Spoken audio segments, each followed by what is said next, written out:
All right, all right, all right.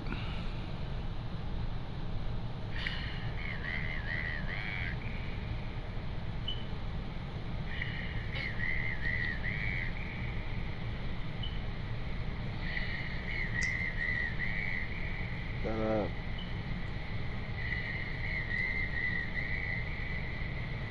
Golly.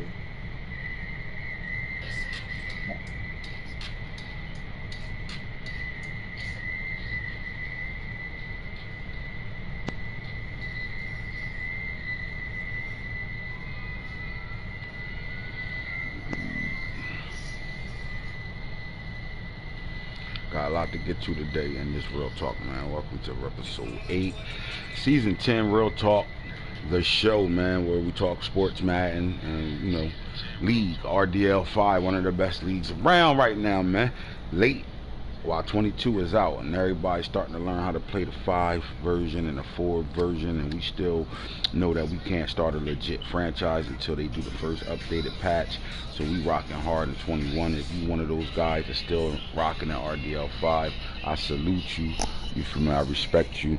We got a lot to get to today. I got a lot of information coming into Game of Thrones and King Madden. For y'all that don't know, King Madden was one of my first regular leagues started. So my actual first ever regular league started in Madden, which was Madden 18,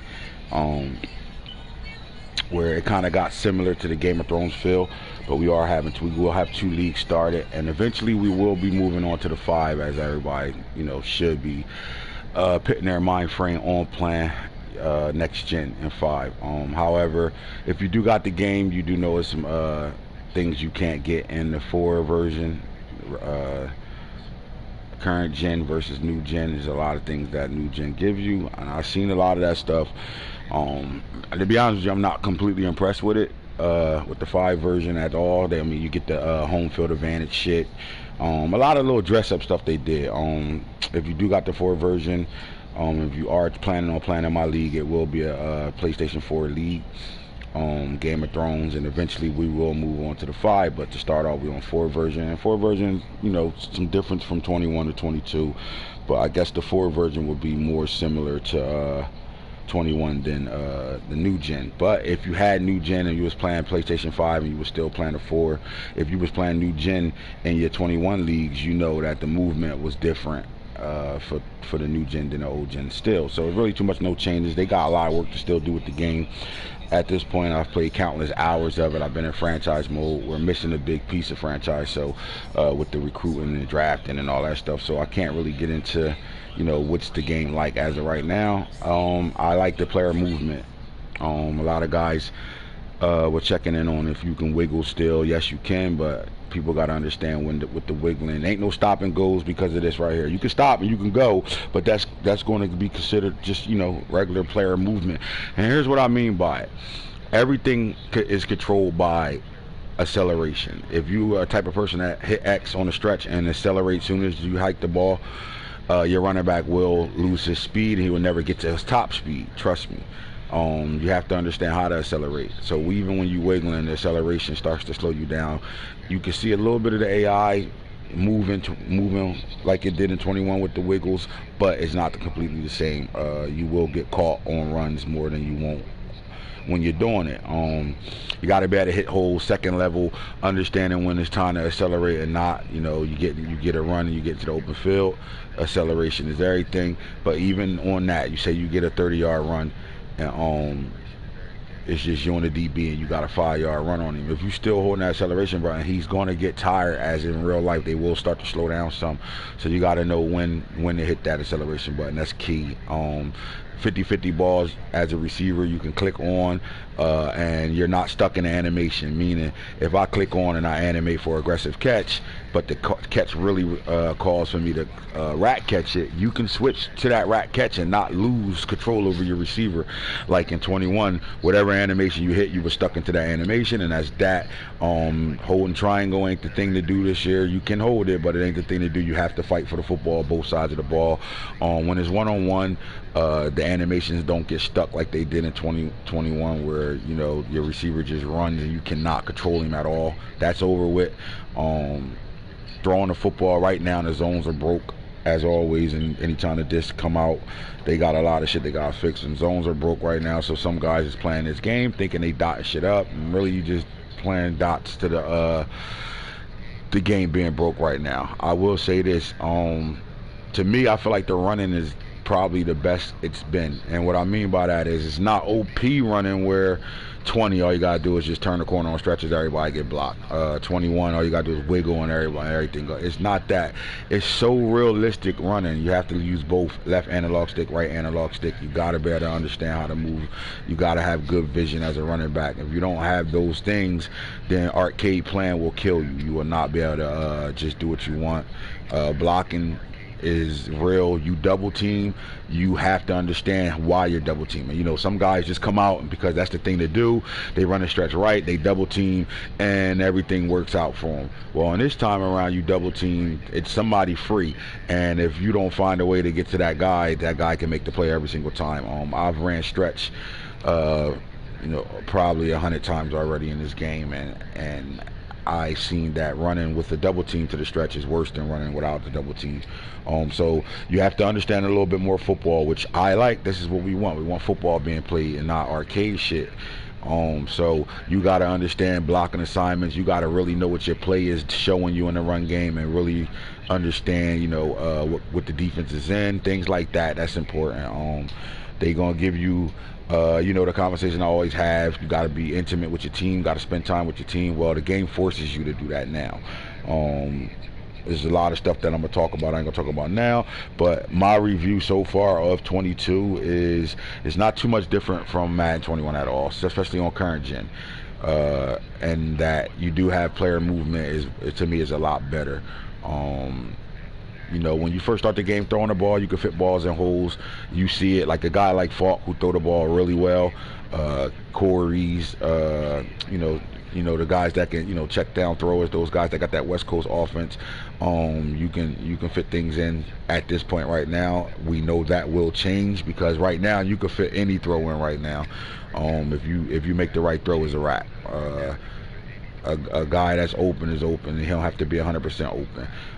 The receivers that are dogs in real life are dogs on this game. You are not putting no weak corners in on a guy, and if a guy's like Mike Evans with his height, and you covering him with a 5'8", 5'9", 5'10" corner, and they throw it up, you are not winning that battle with him. He is going to win that battle 9 out of 10 times.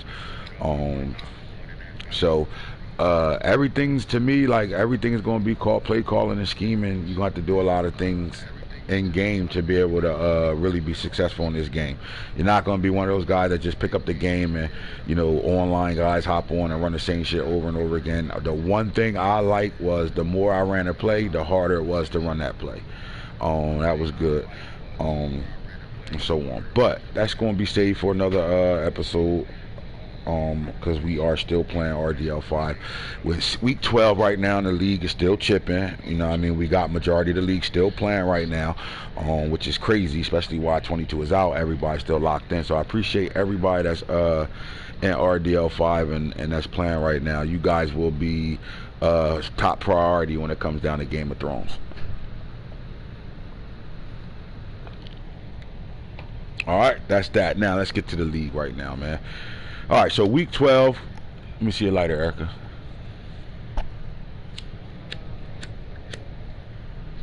Huh?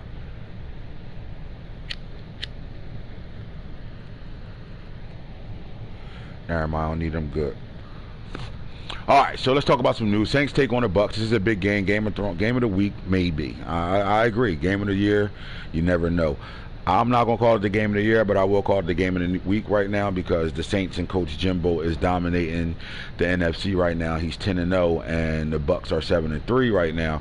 This is a big game, man, especially at week 12. I think the Bucks have to win this game more than the Saints have to win it.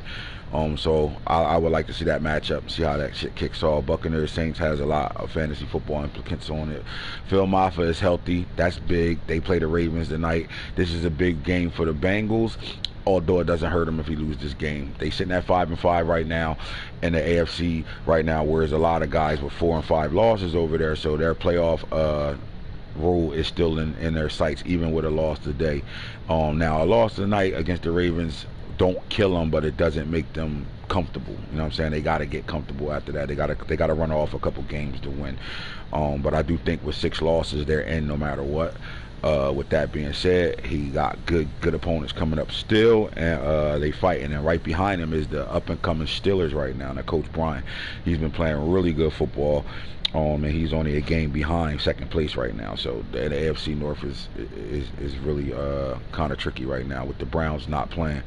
Those two teams are fighting for playoffs, and I would love to see either one of them guys make it. Colts Rams meeting. This is a big kickoff right here. If we can get a clean internet game, I think this game would be a really good game. Simple as that. Now, the Colts are coming off a loss against the Chargers, big loss, and their schedule was tight coming down the stretch. So this is a good thing for the Texans right now. I think the Texans kind of had a lot of their tough games in the beginning. They still got a couple coming up late, but I think they're still in the driver's seat of their own car right now, and they're looking to get to their destination. In my opinion, I think they are still in the run for the division right now to be able to win it for the first time.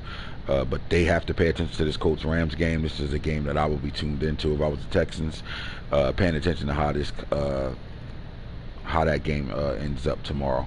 Opposites attract. An elite offense meets a stingy defense this week. All right, so the Rams took on the Texans in a lag bowl, and in that lag bowl, the Rams came out. They played good, though. Both of them played a good game considering the connection problems. I feel like the Lions came into this game with a great game plan for the Browns. Obviously, they won. Johnny Brown had 117 yards on the ground. Vikings beat Bengals 38-35, and that was a big win for the Vikings and a bad loss for the Bengals.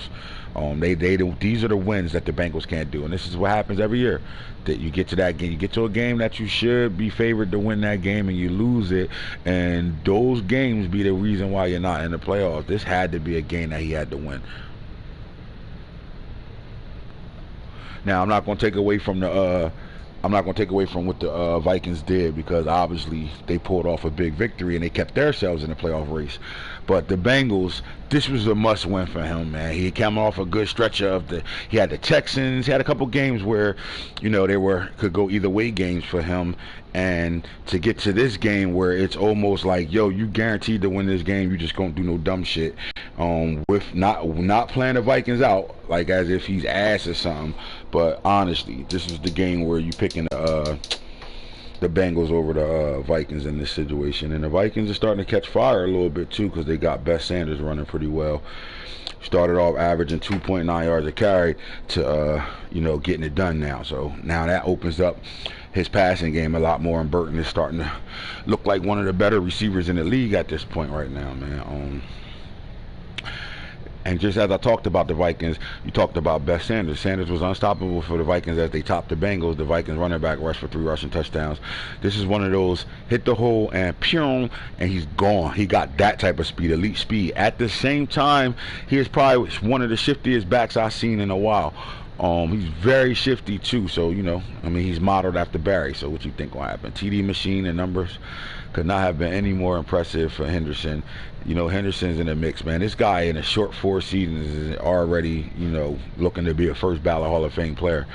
Another chunk of yards for Hanif Anderson. He's still running them pretty good. Pretty nice game for Hanif Anderson. He got about 15 points so far in the fantasy league right now. We'll be going Trey Wingo.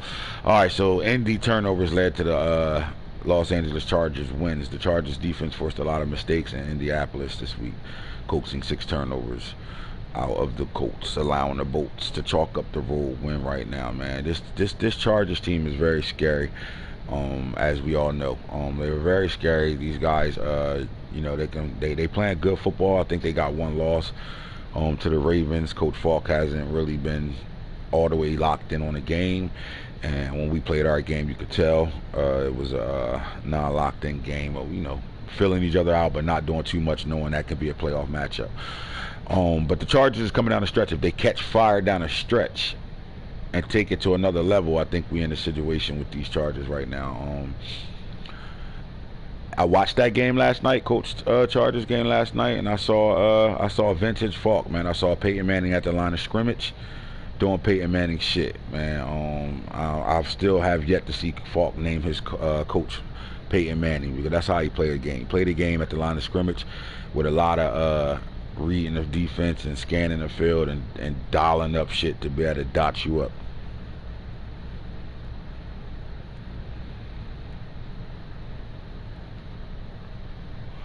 Doomed by giveaways. The Bills, 5 turnovers. Simple as that. Now, love watching Lamar go off against the Jaguars.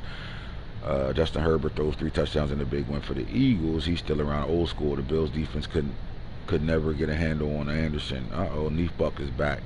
And Casanova chinks. I don't know what went wrong. We need to get back in the film room, definitely. Film sessions. And go back to the drawing board. I hope you was watching my game against the Jaguars, because I was doing some things that we talked about. I wanted you to see it, feeling it. Richardson was the best in the Buccaneers win, punishing the Falcons secondary for a total of 362 yards. Just off the conversation what I had with Rob, looks like Stephon Springs, Sean Springs' clone, was getting beat one-on-one. And, you know, as a rookie, man, you got to play a guy with route tech on him and all that.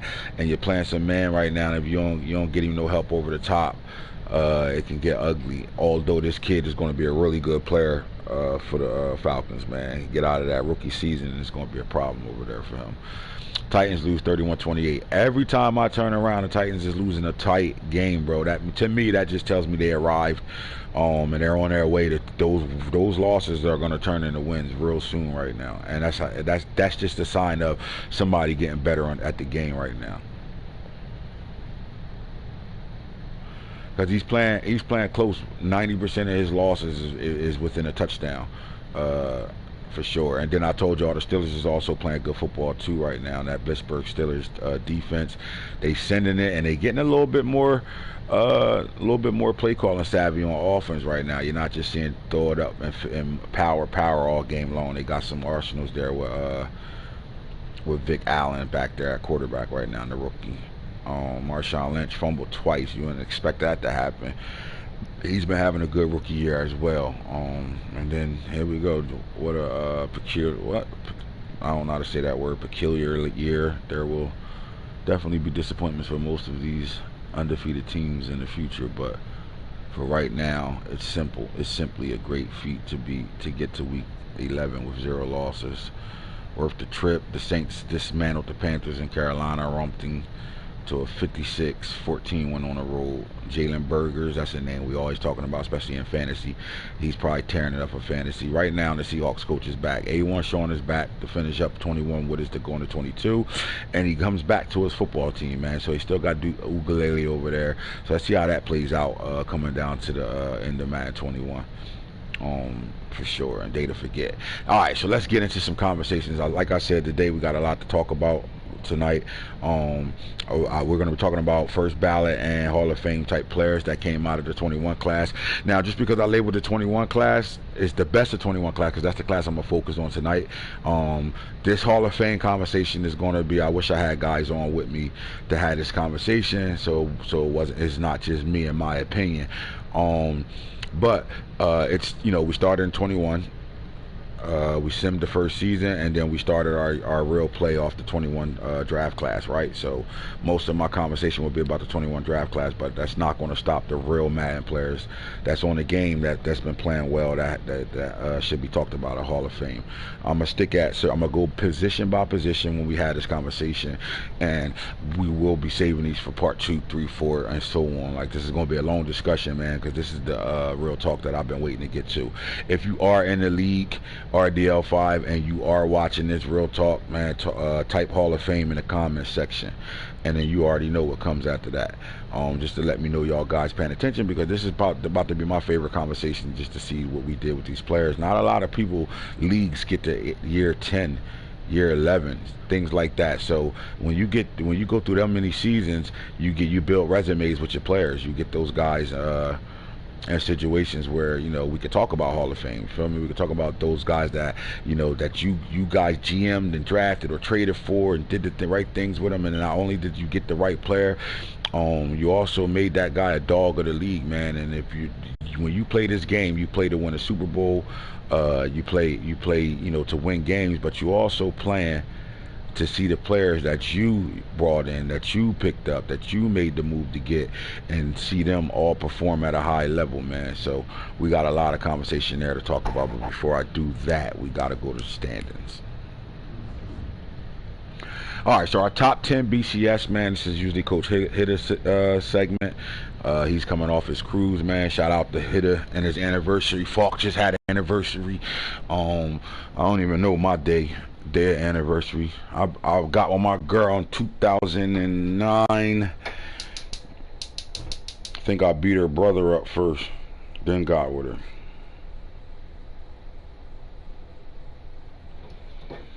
Some shit like that. I know our kids was 2 years old. Just make up an anniversary. Fuck it, today our anniversary. I know you hear me. Today our anniversary. Yeah. It's our anniversary. Anniversary. I was just playing. Hall of Fame, baby. Hall of Fame. Hall of Fame. If you here for the... You don't got a lighter? Alright, so our top 10 BCS, here we go. 2 undefeated teams left, 1 in the NFC, 1 in the AFC. You got the Ravens sitting at 10-0, 401 points and 191 given up. Saints are 2-0, number 2 on here. 356, 152 given up. 10 game winning streaks. Chargers are sitting at number 3, 9-1, 443 points, 170 given up. Two game winning streak right now. Football team is sitting at number 4 with an 8-2 record right now, 345 points, 293 given up. Colts, Indy Rays sitting here at 5, 8-2, 413, 241. Niners are 8-2. 387, 215, 5 game winning streak. The Bucks are sitting at 7-3. The Lions are sitting at 8 at 7-3. The Chiefs are sitting at 9 at 7-3. And the Cowboys are sitting at 10 at 7-3, with the Rams right outside of that top 10 at 7-3. Now you see all these 7-3 teams that can change real fast, just as well as the Jets, Bears, and Texans are all in the driver's seat to be in that top 10 after advance. And when you go just through divisions, the AFC right now, Ravens, Chargers, Colts, Chiefs, top 5 right now. We looked at playoffs, top 7 will be Jets and Texans at this point, with the Browns and the Jaguars, Steelers right on the cuffs on the outside looking there. NFC, Saints football team, 49ers, Bucks, Lions, Cowboys, and Rams, I think are your top 7. 1, 2, 3, 4, 5, 6, 7. Yes, sir. With the Bears, Vikings, and Falcons all still, and the Eagles at this point are all still in the playoff hunt for sure. AFC North right now, Ravens are sitting on top of the AFC North with the Bengals and the Steelers right behind them with a 1-game split right now. So the Steelers are 1 game behind the Bengals to be in second place and push themselves into a playoff run. AFC South, you got the Colts, Texans, Jaguars, and Titans. And here's why I'm naming all 4 of these teams, because they all are in the same situation where they're still playoff worthy. Now, with that being said, you know 4 teams are not coming out of this division, but the chance at 3 can absolutely be a realistic situation right now. With the Colts sitting at 8-2, 6-4 Texans, Jaguars 5-5. All of them got good schedules, and even the Titans right now, man, these guys are a total about 23 points away from having a winning record and being like 7-3 or 8-2, and that's facts. So we like what the Titans are doing this year, man. People sleep on that Titans team. They're one of the best teams in the league if you go through their roster. AFC East, you got the Jets at 6-4 and the Bills at 4-6, with the Patriots at 3-7. Now I think the Patriots season is over. They did a hell of a draft out. They did a hell of an off season to bring the beat back and fight for this division. And somehow, some way, they give out a force win to the Jets, and they back at not really, being super focused on what's going on. So I say the Jets are in the driver's seat with the Bills right behind them. These guys all got tough-ass schedules. This is probably one of the hardest conference schedules they got right now with the AFC East. So they have to fix their eyes on winning their division. So the winner of this division will be in the playoffs no matter what the record is, and that's that. And I think the Bills are in a really good situation to be one of those playoff teams. And out of all these teams over here, the Bills are the only team that hasn't made it to the playoffs this entire RDL. So to close it out, I would think he would want to play his best football down the stretch and do any and everything he can do to put himself in the mix to be able to win this division. with the Jets sitting here right back at it. You see Israel starting to take off a little bit for this Jets team, and as he goes, this Jets team go. Simple as that. All right, so the last team over here is the AFC West, and really over here you got the Chargers and the Chiefs. That's it. Broncos pulled the plug. They started losing early, and they haven't really been fighting for their little 7th seed spot. With that being said, if he get out of his little baby ass bag, he cut all that hair off, now play some football. 4-6, they're still in a situation to be able to make the playoffs over here. But then you got to go through the Chargers and the Chiefs. I don't know if they played twice already. I do think the Chiefs and Chargers already met up twice. So with that being said, if the Chargers, you know, and to me, I think they're getting super hot already. But if they finish the way I see them finishing, it's going to be a situation.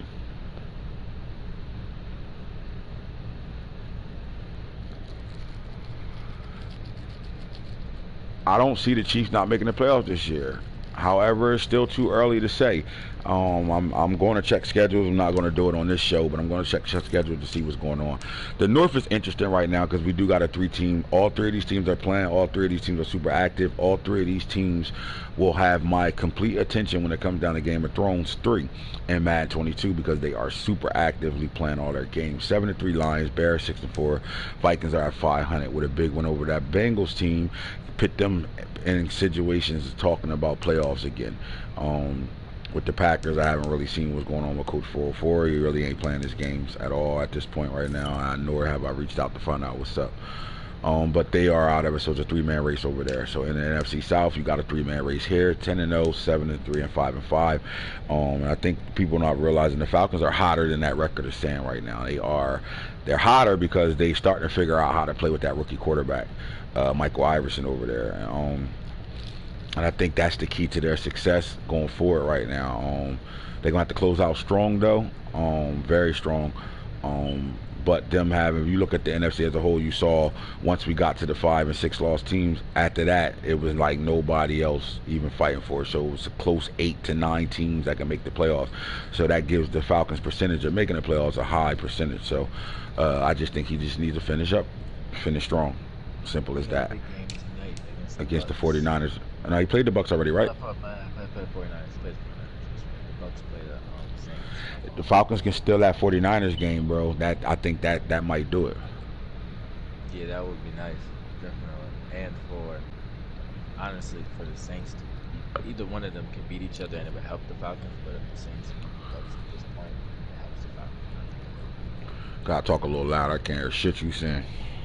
I said I think it doesn't matter if the Saints or the Bucks, like whichever one loses, it's gonna help the Falcons. But the Saints beating the Bucks would help the Falcons a little bit more, I think. Yep. Definitely agree. Now in the NFC East, football team sitting at 8-2. Cowboys at 7-3, and surprise, Mark is still in the playoff hunt at 4-6. He's 2 games under 500, but 6 losses. If obviously, if he could finish without a loss, he's in the playoffs. I don't see nothing else changing. But they are, Mark's plan. It's hard for him to play when he's 6.5 hours ahead of us. So it's hard for him to get games. So I'll be appreciating when I turn on a game and I'm still up doing shit 3 in the morning and I see somebody planning. That means they're playing on his time and he doesn't have to chase them and play on their time where he's waking up at weird hours of the night to play a game. But this is one of my most favorite guys in the league because this guy make a way to making no excuses. He play. He in a bad situation out there in Germany when it comes down to the time difference in the time zone, and he doesn't complain about shit. He's still knocking his games out. So what did that say about you guys that's not playing? And you guys are right in the calendar of playing your games because you're right here on the East Coast, West Coast, whatever. You're still close enough to play all your games. So a lot of y'all that's not playing, y'all playing because y'all not winning. Simple as that.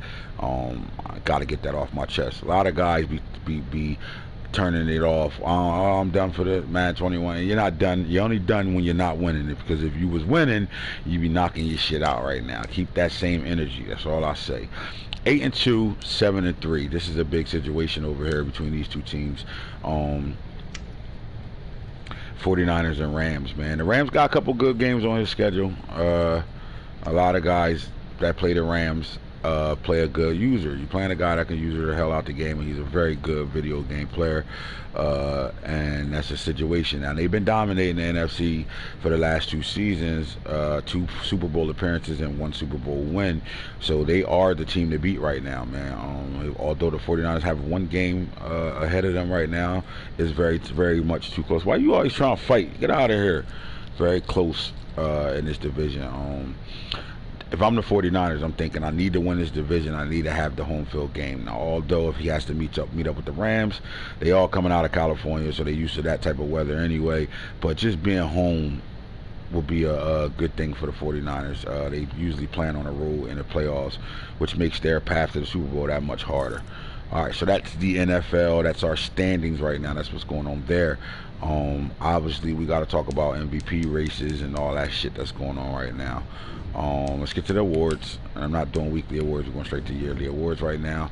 And after Fields and Shedeur Sanders played in Week 10, the MVP race has changed. Oh my, how 1 game can change things, right? Fields was leading this race all the way up into that Chargers game. Talk to me about the game Fields had against the Chargers for a little second.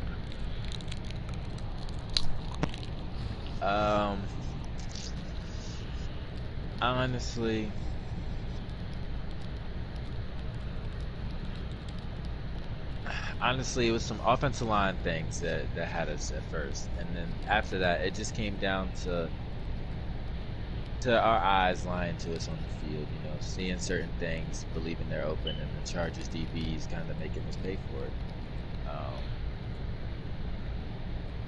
A lot of island coverage out there, so you gotta make the right read. When you make the right read, you gotta go out there and get the right results. And some of the reads were right with bad results, and some of the reads were bad and getting bad results. So I think we'll bounce back. It's a team that we'll likely see or possibly see in the playoffs and shit. So we'll bounce back for sure.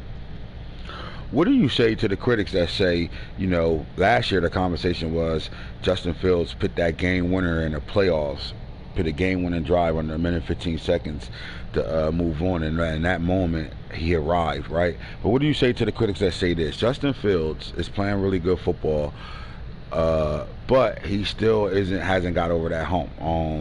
Peyton Manning took a long time to get to a Super Bowl and even win one. Peyton Manning playoff record was terrible at one point, right? But Justin Fields, to me, is playing that same type of football. But what do you say when we say he's doing enough to keep himself in the conversation as an elite quarterback, but he hasn't got over the hump of beating the teams that he has to be able to compete with and beat, which is the Chargers, the Ravens, those type of teams. What do you say when the conversation is he can win the game but can't win the games? I don't really think it all comes down to his fault. I mean, when it comes down to the games, I think it's a lot bigger than that. People could say it's all Fields and that was moments. But I still think that he's the guy because there's only 2, like I'm saying, like when you go name the guys that have bested him as far as, since he's been a Colt, there's only been a couple guys that have bested him. So, Explain. I think it's just, since he's became a Colt, we went through that little system change like late season, but since like full season Colt, this is his 2nd season with us full time. You know what I'm saying? So it's not system things that he's still learning. This is his 2nd full-time season with. This is only his 2nd season with y'all. 2nd full season. We got him like week 12 2 years ago. So he in year 3 with you. 2.5. This is really. year 3. Yeah, really 2.5. This is year 3, but his 2nd full season with us. And I said he arrived last year in that playoff game, week 1, as a Colt on our standards. He's arrived. So I think he's having still a great fucking year this year. We just went against the top defense. You know what I'm saying? Top defense that you don't see a lot. And when we see those guys, we got to take everything. We got to take everything as a lesson. So you don't blame him. You blame maybe not being prepared coaching wise when you playing a team that one of the best defenses, if not the best defense in the league. Yeah, not playing them a lot make you put put you in a situation where you got to be able to figure out who they are and what they do.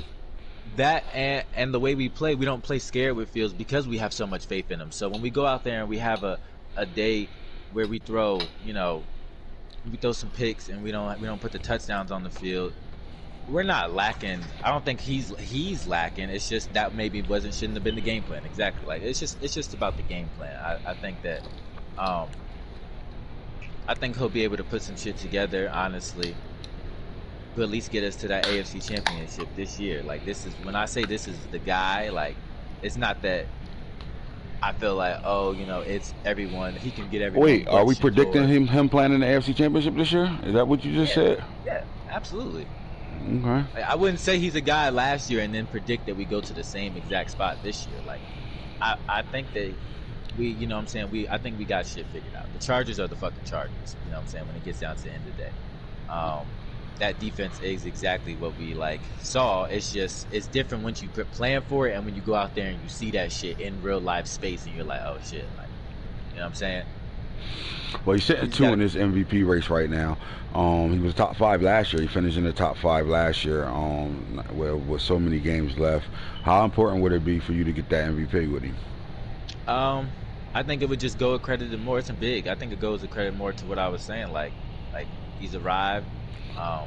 Shador's had his early chance and he's still striking. But I think Fields being the first season guy, he's got to be able to finish with the MVP, at least to knock some of that hate off, when you speak on Fields' name, because what I'm saying, in this league, MVPs out the quarterback position, they've all been fucking dogs, and eventually they all go chase a ring. You know what I'm saying? So right. He's got to fit into that protocol to not only prove doubters wrong, but Fields is that guy. You know what I'm saying? He's always had that confidence. So I think to prove to himself that he's always belonged in that caliber of top 5 speaking quarterbacks. You know what I'm saying? I think that fits right with his style of ego. So at this point, you see him as a top 5 quarterback in this league? Yeah. No doubt.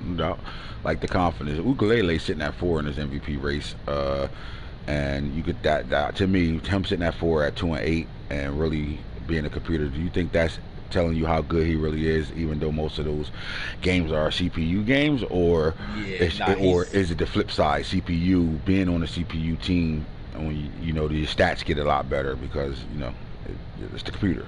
I think it goes both ways. Like even if a user's playing him, for a user to allow him to calibrate second offensive passing yards is what you know what I'm saying, that's like, oh, he must be dotting. And then for him, like CPU wise, if it's just sim, then obviously the sim rate is showing that even though they're losing, it's not maybe all this guy's fault. Like that could just be within the record. Like you would have to maybe go look at their team. Right. It would not be this guy's fault. Yeah, I thought we kind of got played out with Ukulele, man. Ukulele, when he got drafted by C, we didn't get to see him. Their coach really didn't play with him. They would start off, have a hell of an off season, lose 3 or 4 games, and then shut it down for the rest of the season. So we kind of got cheated when it comes down to DJ Ukulele and Bryce Young. Both came out of that draft class, and this guy was the #1 quarterback taken in that draft. So he's back though. Their coach is back, got a little bit of energy with him. He just typed in the chat, we just had a great game with him, so he's back to swing that thing around with Ukulele. So maybe the conversation isn't over for him. Jalen Berger, the MVP of the Super Bowl last year, is at number 5 right now, as your top 5 MVP guys right now. What about the 2 quarterbacks that's in this race right now? 2 running backs that's in this race right now. Do you see any one of these guys winning it? I think Berger always has a chance because of the user and the way he affects the Rams team. He's always going to be up there because he's a big factor for them. I wouldn't be surprised if Ruggs makes it within the top 5. Oh, I don't even see Hindi right there. Holy shit. Excuse me, Nano. Hindi too. It's same shit with Berger. Last couple of years they've been in the top 5, so it doesn't surprise me, but I think it just speaks testimony to how major these guys are on field effect. These 2 guys are fucking insane on the field for these 2 teams, as they are both, basically 2 losses in the season. Israel would be up there too, not pending injury, but I think those 2 guys are some of the best running backs in the league right now. They are taking the driver's seat as the best backs in the league at this point right now. I said Israel was the best running back in the league that I've ever played against. The way Shogun's got him going there, but numbers and stat wise, wins, all that adds up to what these running backs are doing. And Burgers showed you through a playoff run he was the guy. Then and the Super Bowl MVP, that shows you a lot. Henderson, his usage is very much up there with one of the guys that touch the football more than any. Quarterbacks get the ball every play on offense, and he's probably the next guy that get the ball more than quarterbacks. You know what I'm saying? So for him to produce the way he produced, and knowing he's the offense for the 49ers, it says a lot right now. And I do think these two running backs, along with Israel, are the top running backs in the league right now. And I'm quite sure I'm missing some names, but we'll get to that. But and this top five, this race right now, man, coming down the stretch, I think is very interesting, because I do think 6, 7, and 8, all three of them, 6, 7, and 8, can make a statement coming down the stretch as well. Corey Richardson is always in a situation where he can produce stats and numbers, but it goes two ways. High production in yards and touchdowns, and high production in interceptions is their downfall all the time with this quarterback. They throw it so much that they throw themselves into turnovers a lot. But I do think Lamar and Jaleel Ruggs is really turned into a monster. This guy came out of nowhere. We knew his speed last year. We got to see spurts of it, but then this year he's really the guy right now, and he's different. And I told y'all, there's a real big difference between elite speed and speed that we made in the league to be elite, right? Elite speed, they come out with that type of speed and they are flying. They look the par. And this kid is a home run threat from anywhere on the field. I mean, anywhere, anytime he touches the ball, you have to be worried about him being able to take it to the crib. Simple as that. Lamar this season is having a weird season. As well as they're playing, he's not playing his best football right now at all.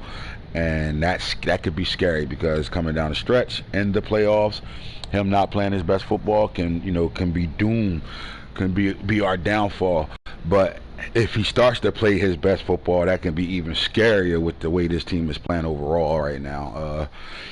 So I do think that 6, 7, and 8 could fight for a playoff situation right now. For a playoff for an MVP situation right now. But I don't think it's really going to go past you on Shador at this point, unless Nano decides, or what's the running back, Burgers, they decide to just say fuck it, giving our guys the ball, we ain't doing nothing else, and it's really a running back's award more than the quarterback award.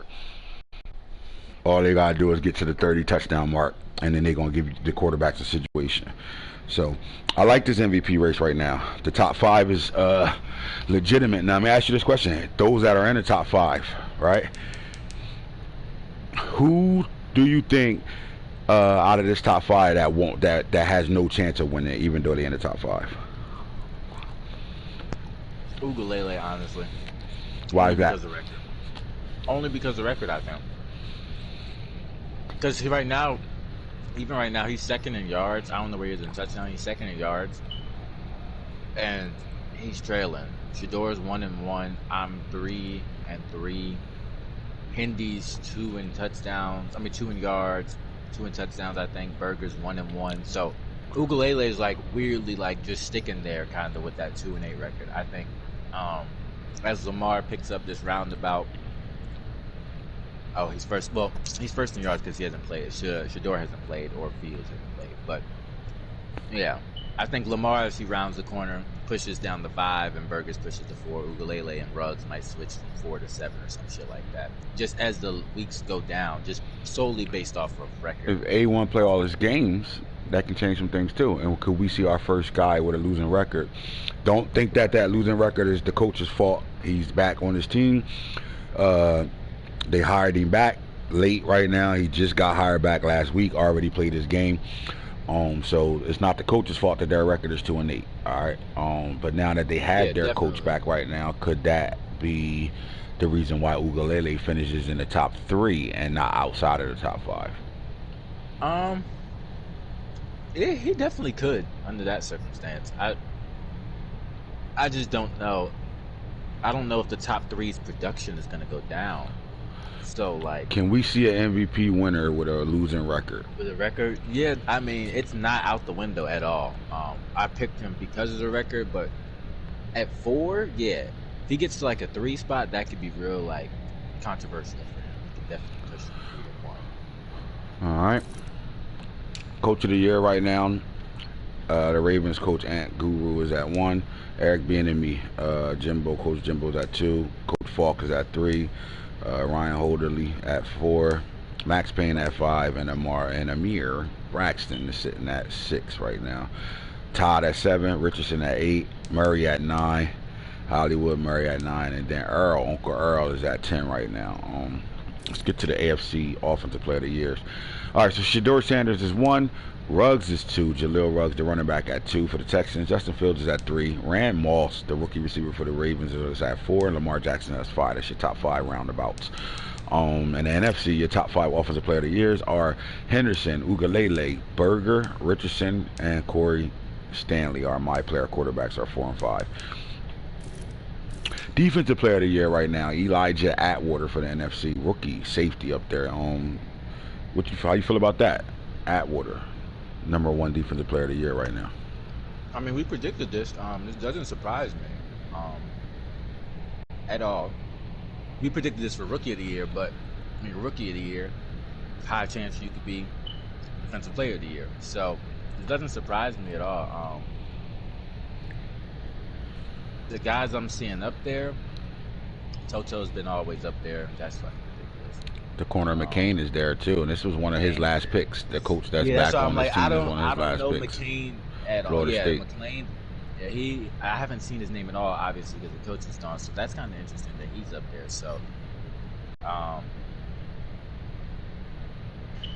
it's still a good season for Atwater, I could tell, just based off of Barnett being at 4. You know what I'm saying? Ramsey at 5 for the Lions, and then Jackson at 5. I mean, Ramsey at 6 and Jackson at 5 for the football team. Atwater's having a great season. It doesn't surprise me at all. The funny thing is, outside of Totioto, is a DB race right now in the NFC. All right, so as you round off Atwater, you got Cormani McLean, the cornerback, Henry Totioto. You got Julian Barnett, the cornerback. You got Kenyatta Jackson, another defensive player right now. This guy is a monster. I think people don't really pay attention to him. Just remember number 11 when you play the football team. Like, he completely made you forget about Montez Sweat and Chase Young. And then Kamari Ramsey's always been up here. Bass, slot corner. Sometimes he plays the dime corner. Bubba Bolden is back, Miami in the building. And then you got Dyson McCutcheon and also Trey John Williams are your top 10 for your Defensive Player of the Year awards right now. In the AFC, Defensive Player of the Award goes to Galvatron, sitting there at 1, James Williams. How about Hammer? Hammer is at 2 for the Jets. Let's talk about those 2 players before we go any further right now, man. 6'4", Hammer played safety, got converted back down to linebacker. He was one of those tweeners that could do either or at any moment. For him to be second on this list, what does that say to you?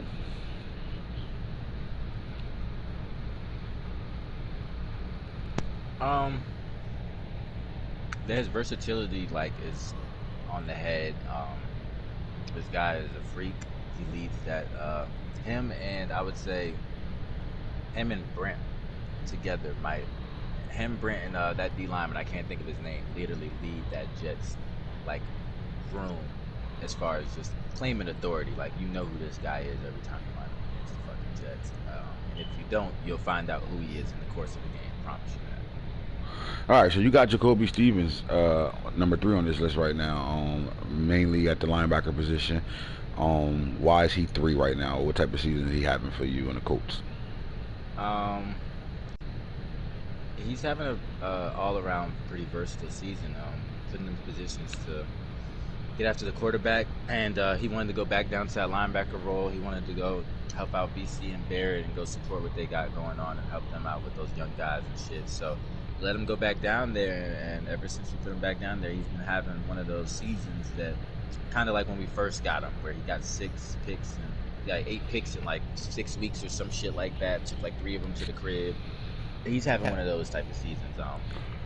7 picks, 3 of them went to the crib, forced fumbles, tackles for losses, sacks, leading the team in tackles with Ron, I think. So Is he your defensive leader right now? Yeah, I would say so. This year, this is definitely like Jacoby's calling the fucking shots this year. So at 4, you got Justin Flo. Now I call Justin Flo the best linebacker in the league. Do you think I'm crazy for saying that? No, I don't think you're crazy for saying that. His stats won't show which people might say you are, but the linebacker room has always been crowded, kind of in Baltimore. So make a case for why Justin Flo and could be the #1 linebacker in the league, in your opinion.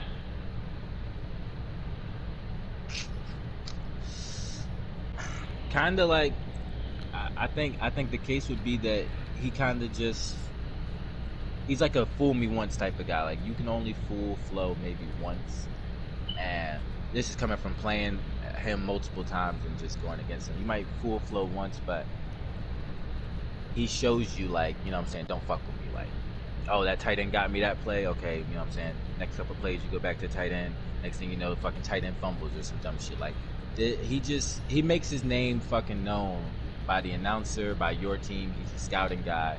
And he's one of the linebackers that stuck around, you know what I'm saying? Out of all the linebackers you've traded or let float, or, you know what I'm saying? He's one of the ones that stuck around. So I think that speaks testimony to, like, how much attention this guy truly fucking deserves as far as on the radar. Out of high school and college, this guy was known as one of the hardest hitting linebackers to come out of high school in years. And that's what he's known for, as a hitter, tackler, machine. But in the NFL, for us, for Madden, he can do it all. He can guy that can drop back in coverage, and we don't have to take him off the field on 3rd downs, 4th downs, whatever the case may be. In diamond nickel packages, he can still be the man in the middle. He can cover tight ends, running backs, and receivers. I think that versatility, along with being one of the hardest hitters in the league, and he's a tackling machine as well. I think that's why I consider him the best linebacker in the league. I just think he's versatile on what he can do in the passing game and in the run game. It's very hard to, like you said, fool him on anything. He's always where he needs to be for the most part. He's a complete playmaker, man. You go to the stats for me real fast. Yeah. We talk about the playmaking ability he has as a defensive player.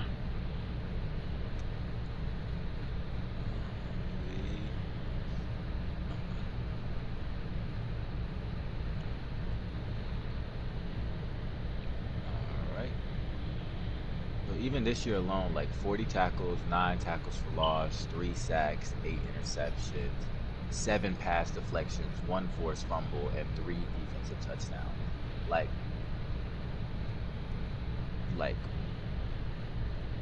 Now we've seen guys use their linebackers. I don't even use their flow. He do what the fuck that's he what I'm want. saying. That's what I'm saying. That's a good linebacker here for him to just be sitting there, like playing himself. You have to, when you got linebackers, especially the ones in the middle, you have to have a guy you can use there to be able to make those type of plays, those type of numbers and stats. But you need that linebacker that he's a computer player, meaning you don't have to touch him. He can do his own damn thing, and he's going to win and do the things you need him to do, not being used at all. And I think that's what makes him such a good player, because I can click on and use him and get the same results out of him if I'm not using him. He makes a lot of plays for me by himself, so he is the man in the middle. I like it. Now let's move on to number 5. Chris Rump sitting there at number 5. It's funny because every time we do Defensive Player of the Year, we always see 2 Chargers, and those same 2 Chargers are the Duke brothers, Duke Rump and Vicky D. The fact that, you know, these guys are defensive ends and they're on this list, right? Top 10 Defensive Player of the Year for the AFC. You just came out of a game playing these type of guys. What are these boys off the edge? What are they doing for this Chargers team since they've been in the league since 21, man? Because both of these guys are going to be introduced as Blue Jacket guys for the RDL fame section when we get to it today. If we even do defense today.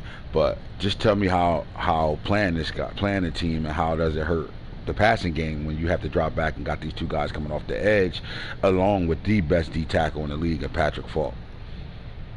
Yeah, I think that draft class just hits like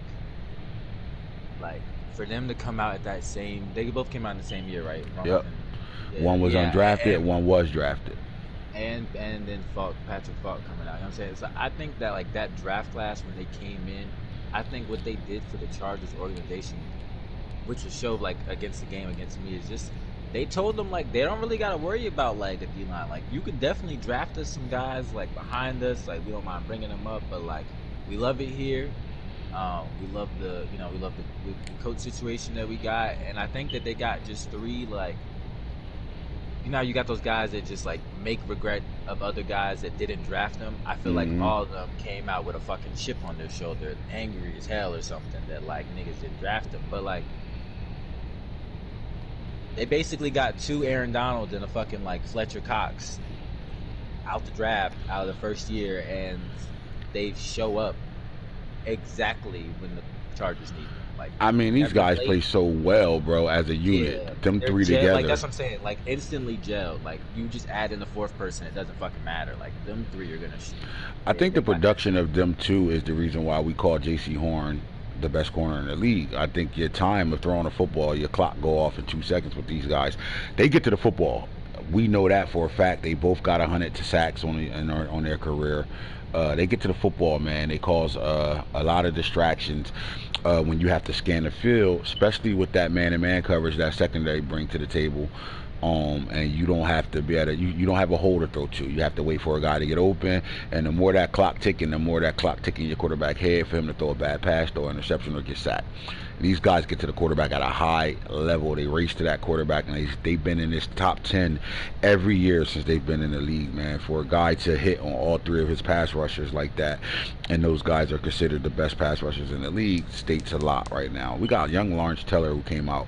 I played Lawrence Teller, man. This guy's a monster. He started off really on the high level from the door. 3 sacks in his first game. He's been a sack guy every game, and then he's paired up with the other kid over there, and they race to the quarterback as well. It almost reminds me of what the Chargers do on their edge with their pass rushers right now. But Lawrence Teller, talk about him. How good is he really? I ain't gonna lie. The stats don't lie. He might be one of the better, like, I gotta go look at the defensive players, like, aspect. Definitely in the front 7. He might be one of the better. One of the better rookies to come out, bro. Yeah. 14.5 sacks right now. Rump, like, bro, like, you can't argue. He got 14.5 right now? 14.5 right now. I'm checking AFC, NFC. He is second in the league at 14.5 right now, bro. I think he's too low on that list. When I'm looking at it, when I see 8, I was looking like, what the fuck? Like, he's 8. Like, no disrespect to the other 7, but like, this guy is having a crazy season. Let alone that he's a rookie. It's like kind of like it's like he was maybe made for the Bengals. Like showing up and telling them like, yeah, like I'm here. Like I don't know who's there that was starting, but like I'm that guy now. So well, the Bengals had Carl Lawson playing at a very remember Carl Lawson was a top 3 defensive end as well before he got his age caught up to him, right? And I just think I think the fact that a system means everything. Drafting guys to fit your system is even more. To having an understanding, or was it a luck situation? You know what I'm saying? Did this happen because he understood his system and this guy fits his system perfectly, or he drafted him because of the name and he was there and he picked him up and by accident he became one of the best fucking linemen in the league? That's the luxury that you get to have once they get to make their name. It's the same thing with the Chargers, like getting both the Duke brothers. Did you see one and then be like, oh shit, y'all like left the Duke other one? Oh, you said one was drafted, one was undrafted. So he saw one, and then to go pick up the undrafted brother, that's just knowledge. So like, or did he just get him by luck? Because if he had looked maybe a second too late, Vicky D could have been gone, or whichever one was free agent undrafted sign, he could have been gone. Vicky D came out of free agency. He got him right after the draft.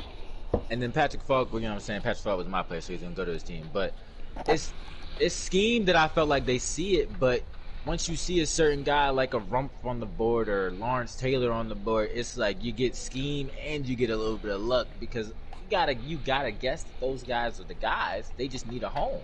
Whoever gives them the home first wins, in the essence. Yeah, I like that, man. I just think having a Vicky D play higher than he has ever expected. I don't think Yeah, Falk expected definitely Vicky as D to undrafted. be on his team this long. I didn't either. I think you got to steal it. When you get an undrafted guy like this of his talent, and he wasn't. I mean, let's get it. That means if he was undrafted, that means he came out with a low, say a low 70. Yeah, probably. That's my thought. He wasn't better than a 75 overall coming out. So this was a guy, when you look at him, you look at his stats, you probably saw the speed as a rusher, right? His speed is acceleration. And then the next things you're going to look at is block shed, power moves, finesse moves, things like that. I think he dug deep into that, bringing him on a roster, just to have that rookie where you can bring him in. Remember, these guys coming in, stars and normals. Remember, the first class, we wasn't putting a lot of superstar stars out. Like, we just started getting to it as the league got better, and we had to make those type of players come out. So Vicky D comes in as a star player or normal, and he's up to probably X Factor at this point right now, but he's been playing like this day one. Can we go to Vicky D stats and just tell me what his rookie season looked like? Because this guy been playing at a high level since, because I mean, we call them the Duke brothers because they both were from Duke, both got drafted to the Chargers. Rump was expected to be that. He came out superstar. So Rump was expected to be a dog, right? Vicky D wasn't expected to be anything, and this is one of those guys that, you know, undrafted and makes a name for himself, because we're talking about a Hall of Fame player at this point right now. His rookie year, he had 40 tackles, 6 tackles for loss, 12 sacks, and 2 forced fumbles. As a rookie. Okay, so then from that rookie season, let's go. What else? Sophomore campaign. I'm looking at, goddamn, forced fumbles off the ass. Sophomore campaign, 40 tackles, 5 tackles for loss, 18.5 sacks. I feel like right there, first season you already know 12 sacks, but then you gotta be like, damn, is he gonna go through sophomore slump? And then sophomore slump, you be like 18 sacks, nigga. Once that happened, yeah, the front office had to start thinking about how we gonna pay this guy. How we gonna pay all? Yeah, because then at that point it's both of them, because Rump in the first 2 years was shitting. What'd he do? Let me go back. I already know. I recall Rump. I think he was better the second year, if I'm not. Because to me, Dickie V at one point was the best defensive lineman they had, and then Patrick Falk. His third season, Vicky D had 20 sacks. The fourth. Jeez, so he had 14, 18, and 20. How many? 20 twice. Twice, back to back. Back to back. 20, like it was 20 and then 20 and a half, I think, some shit like that. Oh my gosh. And this is Vicky D, the undrafted rookie. That was Vicky D. Like, making sure. I'm on Rump now. Rump started off 8.5 sacks, 7 tackles for loss, 40 tackles. So Vicky D had more sacks than Rump as an undrafted. Less tackles for loss. Let me check forced fumbles. No forced fumbles for Rump. But then Rump's second year, he follows up with 53 tackles, more than Vicky D. 9 tackles for loss, more than Vicky D. But 15.5 sacks. So that second year, you got 18.5 out of Vicky D, 15.5 out of Rump. And we ain't even talking about the D tackle and what he did. Yeah, we're not even talking about D tackle. Third year for Rump, 19.5. So then you got third year, basically 220 sack fucking DNs. Fourth year for Rump, his contract year, or if not fifth year, would have been fifth year for him, I think, or whatever, for contract, whatever. 16.5 sacks his fourth year, with 13 tackles for loss. Like, they haven't had a season where they are under at this point.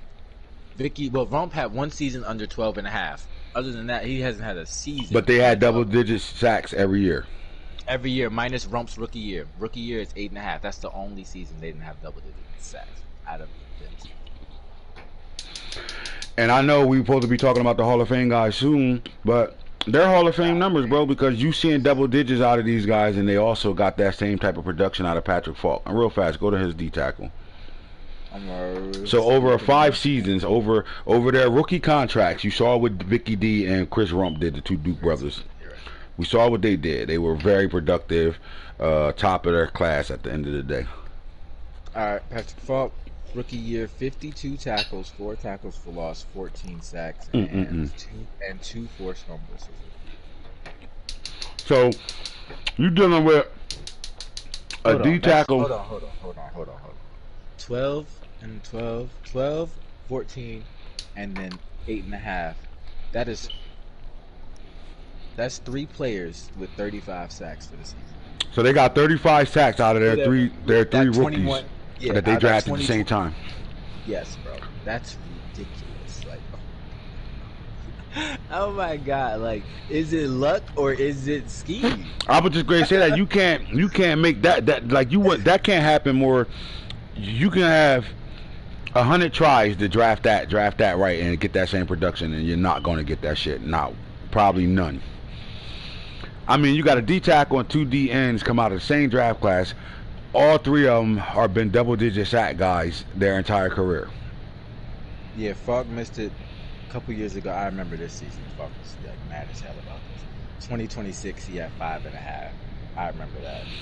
And remember, you could be impressed by the D tackle, but remember Patrick Falk. Remember the argument? He was only a star. Yeah, true. For like the first 3 seasons. Mm-hmm. And you could tell when he was a star because his tackle for losses wasn't as high as they are once he became a superstar. Yep. I was about to say, you can kind of exactly tell. As soon as he hit a 9, it goes for tackle for loss. It goes 4, 5, and then 9. I think at that 9 point, that's the 3rd season, 2023. He might have hit a superstar, maybe, but not. Nah, he was a superstar the next season. This the season he was a superstar. The 15 tackles for loss, 14.5 sacks. I remember that. So even before then, he only missed 1 season. He had a 9.5 his second year, sophomore year. He had 9.5 sacks. That's the only season he really missed the double-digit sack mark. And Maurice Teller Jr. is on pace for that right now himself. He's on pace for 20 plus at 14.5 right now in week 12. All right, so defensive player of the year at 9 and 10, Drew Castaneda. I like the story of this guy right here. Here's why. When you get a my player, I think he wasn't turned on by his my player. He made him at corner. When we first all started, we asked questions like, what was your 40 time when you played ball? Those that played ball for real got a star. Those that didn't play ball got a normal. But these my player guys, meaning they're who you are, they all came out with first round overall talent. But Drew wasn't a fast corner at all. I think he had like 90 speed, 92 speed or some shit like that. He wasn't fast at all, right? 4.5 type guy, 4.6 type guy, where I make them guys 90 to their 4.6s. 4.6s should be somewhere 88, 88, somewhere between 87, depending on how high the 4.6 is. But you could be somewhere between 86 to 90, in my opinion, on my scale, right? So he wasn't used at all really in his first couple of seasons. He just started to make a name for himself. It sucks that he's not playing this season because this is the season where you can make the case for this guy. But he had a slow start to his career. He was a special teams guy and a dime package guy, like where he came on the field in dime packages. Sometimes he was there in nickels and shit like that. But he wasn't a big name. But for him to be here right now, what is he doing on the year number wise? Let me look. Browns. He has 40 tackles, 4 tackles for loss, 1 sack, 7 picks, 7 pass deflections. All right. So when they traded Denzel Ward, this guy he was forced to play because at that point he had one of the higher overalls in his cornerback room. So he was forced to play him, and he realized he had a hidden gem. But his gem was late. Like, he probably could have been a better player if he really focused on his player, but he didn't. He really wasn't a focal point of their defense until Denzel Ward got traded. And from that moment, we really got to see what this guy was really about. For him to be on this list right now, that's pretty solid. And then J.C. Horn's back on this list at 10 right now. We don't have to really talk about J.C. Horn. We know what he's about. Offensive Rookie of the Year in the AFC. I know I did defense over here already for the NFC, right? We did that, yep. So let's go to Offensive Rookie of the Years for the NFC. All right, so Beth Sanders is number 1 on this list. Are you impressed with that?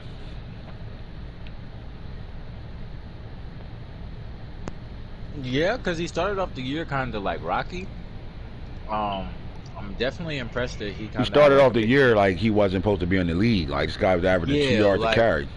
Yeah, like best who, but he turned it around. I think that it speaks testament to who the hell he really is because he turned around at the Ravens game. So that's the game that he came. We realized where he was, bro. We saw his speed and I think and that's his big for shiftiness. him. I think that's big for him, and I think that was big for the coach. So I think that's the reason why we're seeing him right now at the top of this list. So. Because he hasn't turned. That was his first 100-yard game. That was his first game where he actually got out the backfield at all. And then all of a sudden, from that point on, you started to see, this guy's a problem over here. Less and less carries for the old starting running back that was making a name for himself over there. Michael Iverson for the Falcons right now, the number 2 on this list, sitting at 5-5 with record-wise right now. what's your conversation for this guy sitting at number 2 as rookie of the year in NFC? I think when the new OC came in, you know what I'm saying, they kind of just had to, pick apart what Iverson can and can't do for those first couple of weeks, so they can really truly express how they want their offense to look this year and finish out the year going into the playoffs. I think Iverson's got real good potential to win this award if he, can play into his, like, how fucking good he is, honestly. Like, if he can just sit back. Yeah, the playbook is opening up a little bit more for him. They had the training wheels. I think the training wheels is off now. Off, yeah. Yeah, I'm saying, yeah. So I think at the quarterback position, it's hard for you to build you're not really looking for an award like this. This award comes when you start getting polished. As Herbert started the year off, he was a little rocky in real life. And then as he polished, everyone was like, holy shit. Like, they were already saying Herbert's a top 5 MVP candidate before he finished his rookie year. So right. This guy Iverson, I think he's got that type of potential, truth be told, because this guy's fucking good, honestly, right now. He's just gotta. And the name that's at 3rd right now is a surprise to me. Jerry Rice's clone, Jimmy Rice. I would have never expected this to happen at all. And it's crazy because this guy has became the number 1 receiver for the 49ers right now. And we see him making big play after big play in the Monday night game that we watched the Texans and the 49ers matchup. And this guy won the game for him pretty much. And we saw him doing work, meaning like you pressing him. He beat the press for throw it up and go get it. You saw him on crossing routes. You saw his route running skills, and you saw him making plays after he caught the ball. But for him to be 3rd right now, I wouldn't have expected this at all right now, especially the way these guys play. They don't really throw the ball to their receivers as much as most teams in the league do. But as that passing game got better, I think it opened up the door for him to have a guy like a Jimmy Rice to make plays for him, especially when Tyreek Black is the guy everybody going to focus on. Now Jimmy Rice is starting to make people pay for that, and I think this makes the 49ers offense that much dangerous. I think he hasn't reached his potential yet as a passer, but it's starting to improve. Unfortunately, 21 will be over before he can reach that potential, and hopefully it carries over to 22, because that makes this guy a scarier player to play. With a guy that can run the ball at a high level like he does, and now throw the ball. You can't cheat him no more. So is Jimmy Rice sitting here because he's beating one-on-one coverage, man-to-man? Most people are loading the box up to stop Henny, and he's getting money. He's winning those battles. Or is he there because we kind of sleeping on the 49ers passing game, and it is some semi here now? I think it's still a little bit of both. It's definitely no knock to the passers game, because Tyreek Black was at the top of the wide receiver list last year, if I'm not mistaken, or up there. Yeah. So I think it's more of a when they got Rice, it's kind of like it was another Lucker scheme situation. You got this guy that can't really, with the name Rice, you would expect him not to be guarded one-on-one necessarily, but so many people play you one-on-one, and they already do that shit to Black, so it's like having both of them on the field at the same time, it just allows, I think it gives that new coach the comfortability that he was looking for a little bit more. So I think it's nice seeing Rice up here. It is very surprising, but it's nice to see the consistency carry over from developed guy last season Black to, okay, now y'all done picked up on the Black shit, I'm hitting y'all with Rice. You know what I'm saying? While still running the ball. I think it just speaks to the balance that the 49ers are trying to obtain right now. It just makes it easier, too, because, guys got 13 receivers on their team. All of them could be number 1 receivers. Guys got 7, 8 guys on their roster, so they get on the field and they coming out in 4 and 5 receiver sets, 3 receiver sets. Well, the 49ers come out, they running the fucking football, and they got 2 receivers you got to worry about, and stop them. Simple as that. And it's easy because you ain't trying to do too much. You ain't trying to spread them out. You got Irvin over there as well. Barner over there as well. You got guys in the cut, but he doesn't focus on those guys because he doesn't have to. His offense doesn't.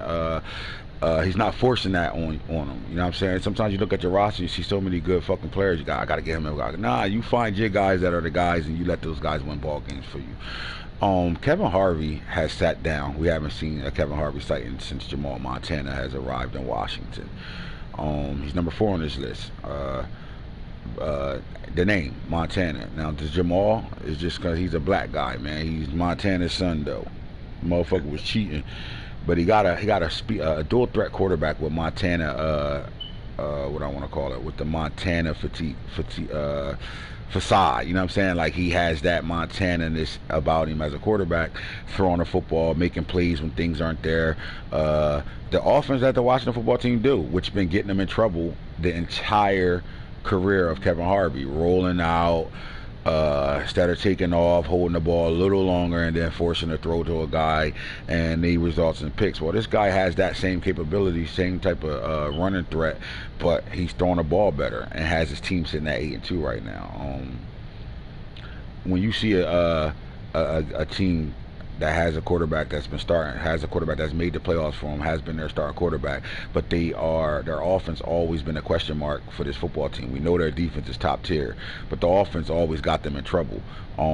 What does Jamal Montana is doing different that has his team at 8-2 right now? I think he's just got their authority. I think he came in with a little bit more keen play calling to the guys that are truly special on that football team. And I think his biggest attribute to the football team right now, being on this list and just taking control of that offense as a rookie, is the fact that I think he's got that rookie swagger kind of And he's a winner, bro. You winning games. Yeah, that's what I'm saying. Yeah, he's playing winning games. He's going with it. They trusted in him, and I think the moment that the football team trusted in him, he kind of was like, "Shit, I ain't finna let y'all down." We finna go out there and do what we gotta do. Let's go. I know I got a tough defense. All I gotta do is not turn the ball over as much. And he started off turning the ball over at a high level, though. He did. But we expect a rookie to be like that. And once the game slowed down for him, yeah. And because this team is this is what you get with Washington. If that defense isn't on the field 80% of the game, you're not beating them. Simple as that. That defense, if you got to put a drive together, you're not doing it. But if you got the ball off a turnover, you're going to score on them fast. It's every game I watch them play. They turn the ball over, the defense because they come out, their defense make you go 3 and out. They all over the place. They one of the best defenses on the field, and then all of a sudden the offense get on the field after the defense just made some type of great play, and then the offense one play later gets the defense back on the field. And once you continue to go through games like that, you are opening the door up for your defense to be tired, and they start giving up plays. Well, Montana has slowed that whole situation down. He's not turning the ball over. He is putting drives together. He is keeping that offense in situations where they're letting the defense get some rest because they're putting drives together. So I want to see how this plays out coming down the stretch. At 5, you got Sunday Moss right now, man. Santana Moss, if you remember who he was from Miami, then you know who Sunday Moss is. How special is this guy for the Lions? I think this guy's...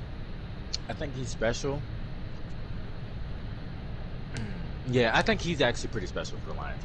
I just think his speed kills, and they like to do a lot of that RPO game over there with him, and they got what better player to do it with than one of the fastest guys to come out the draft. Simple as that. I think exactly. He fits right into what they were looking for. You know what I'm saying? We drafted you with this expectation, and he kind of just is fitting right into that spot with them. So 5 is a really nice spot to see. All right, so you got little nephew up here, the number 2 running back for the Lions right now. You also got Roger Craig, the number 2 running back for the Falcons, who's actually their 3rd down back. Roger Craig is a back that can run the ball in between the tackles and catch the ball at the backfield. Really solid. Alex White, the tight end, is here as well. And once he understands how to get this tight end of football, this offense opens up that much more. Rayshawn Felix, this was the number 1 receiver in the draft, rated number 1, not overall number 1, but the rated number 1 receiver in the draft. And he's sitting over there with Ugalele right now. Now they have a coach back on there to really pay some attention to this 6'6" freak. I think we're going to see some good things out of him coming down the last 2 stretch of the 21 situation.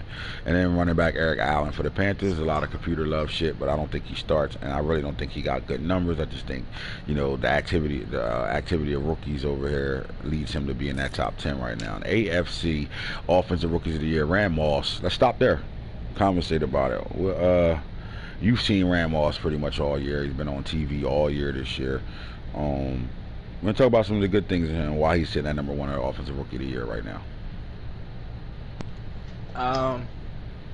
It's going to sound funny, but the reason this nigga is number 1 is because he has a ball hogger mentality. It's good because your wide receivers are supposed to be unique divas, but this nigga right here, Ram Moss, is a motherfucking specimen. And I'm not saying that because it's Rand Moss, but like I am. Like I think it is Rand Moss. You know what I mean? It's like, exactly that, like, Rand Moss. And I think that just says more. We know the capability of players that get made, and then you know what I'm saying, we got a guy that's resembling of a Moss. Like you're gonna get a fucking Moss. But I mean, it's just it states who he is at the end of the day. You saw like he got 3 highlights on the year. Game 1 against the Browns that go get it from the 1 yard line fade throw, back shoulder fade throw, and he went up and got it with one hand on some disrespectful shit, right? Then he had the walk under bomb he caught against the Tennessee Titans, and then last week against the Jaguars, that last play of the game where he jumped over 3 people for the touchdown. You saw Rand Moss, you saw Randy Moss ness all throughout that, right? At like different stages, yeah.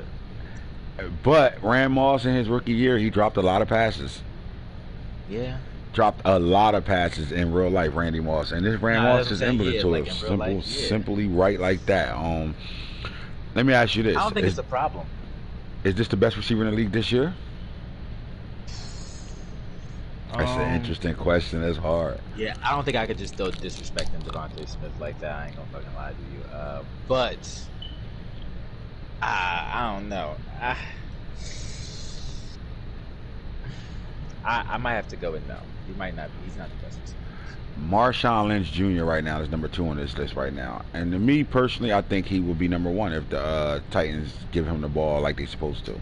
Yeah, if the season would have started, or he would be. I don't know if he'd be. Well, it depends. Runners are made. He'd be number 1, bro. If he just give him the football 20 to 25 times a game, is a wrap. The touchdowns are gonna start overriding because the yards is gonna obviously come. So yeah, he would definitely be because Marshawn Lynch is just as much as a problem of like Rand Moss. Just like in the run game, it's just the users gotta make him like he's gotta solidify and stamp that he's a fucking problem. You know what I mean? Yeah, we have yet to see Lynch with the bowling ball effect, where he just oh my god, can't tackle this guy. He it's written all over him. It's in his DNA to do it. We just got to see it right now. But I like him at number 2 right now. But look, man, nobody knows or respects or even look at your roster and say, we got to worry about Torrey Holt Jr. But right now, he's number 3 on this list right now. What did he bring to the team for the Colts? Because no one expected him to have to be, maybe he could have been sitting on a red shirt year this year. And instead, he's the best receiver on your team right now. I think he just brought some swagger to the room. He put guys to like, you know what I'm saying? Yeah, he was the young guy that he just brought some swagger. You know what I'm saying? He came in kind of with the mentality like, I ain't get fucking drafted to not play. I see the guys y'all got, but like, give me a chance. Gave him a chance, and ever since then, I just never looked back, and the receiver room has accepted him and allowed him to just shine. You know what I'm saying? Kind of how like Thielen let Jefferson just have that fucking year. I think the receivers are just in the Colts room where, they know that Fields doesn't usually favor one guy, so for Fields to even target this guy the way he is, like, they're just kind of letting it rock, honestly. So that's my question to you, because everybody at this point, they got receivers on their team that's dogs, right? Or like 3 to 4 of them that's dogs that any one of them could be your number 1 guy at that moment. But he comes in a year where White Mike had to play a little bit more better football. You also had the rookie Hell over there that had to play, and then you got your big receiver that's still there, right? My question though is this: how did he become? When the offensive coordinator center plays out, he's always the guy, the route guy. He's always the guy that's getting the call. They're calling his name, and it's been like that from day one. You had a situation where you had a couple good receivers come out that, you saw Rand Moss being used and becoming the number 1 receiver for the Ravens. You saw Romeo Bond in that role as well early on. You saw Callie Johnson over there for the Texans being guy. You saw some of these rookies coming out like, wait a minute, you know what I mean? Whatever y'all had going on, this is the new wave right now. So did that play a part in, Torrey Holt showing like, look, I got one too, fuck wrong with y'all? Or it definitely did. I think it was like, you know what I'm saying, his season reminds me of Justin Jefferson's, honestly. I like Justin Jefferson in real life, where Justin was like, 7 receivers drafted him. There were 7, 8 receivers drafted, I think, before Jefferson or some shit like that. 7, and he counted them out like or some shit like that. And he was just, I was really looking like, and he can really compete with those guys. And I think when Holt came in, receiver wasn't a need in Indy at all, but when we seen the type of class that we had at receiver, and we missed out, and we started realizing who we missed out on, and we realized that we had a Holt guy here. We did a little scouting on him, and we felt like we could fit him in, just depending on how hungry he was to be available. And ever since he's been available since day one, when we called his number, he, he's been that possession guy, that guy that we can trust with two hands to go out there and put their hands on the football and catch that shit in tough situations. And we've just put him in those situations, and he went out there and done that, kind of exactly how JJ did during his season. Carry that team to go get big, unexpected wins. Is he a situation guy? Let me ask you this: if you was one play left, 30 seconds, you on the 30-yard line, is he the guy you calling on to go make the play? At this point, honestly, I can say from a standpoint, probably not, which would piss him off, but it depends. It depends, honestly. But probably not. More like no. That got to be a comfortable answer. Is either he is or he isn't. When it comes down to the biggest game, I probably wouldn't call a touchdown play for him. But I wouldn't not look at his way. You feel me? It's like right. That. It's weird. Yeah, if I called a play for fucking Pitts, I might make sure Torrey Holt bounces off of Pitts, if that makes sense. So I'll go Pitts, and I trust Holt to make a fucking play after I check Pitts. So when you drafted Torrey Holt, right, the one thing guys don't realize about you that I do, because I'm around you every day on chat, right, what I do know is, and this is something that I appreciate, because you do what I do with my draft classes. When I make these guys, especially the guys with real names, even these Torrey Holt Jr. guys like that, I made them after who the real person was, right? The one thing you always done that I don't really think too many other people do is when you draft these guys, whether they're real draft players or they're my players of real life NFL players, you really go back and watch their film and what they do, and then you look at what I made them and how I made them, and then you see that and you put them in those situations, right? That's one thing you do really well, and that's the reason why I make my draft classes like that. I want guys to better go look at their film, see who they are, and then try to play them that way, because that's how they're made. They're made to play what their film tell you, right? But when you watch this guy film, because you drafted him, then you watch the film. I know that for a fact. I don't think you drafted him first. Watch the film first, then drafted him. I think you drafted him, and then you spent time looking at what he was right there and there, right? What did you see when you watched Torrey Holt play in real life? It just reminded me of the days of finesse,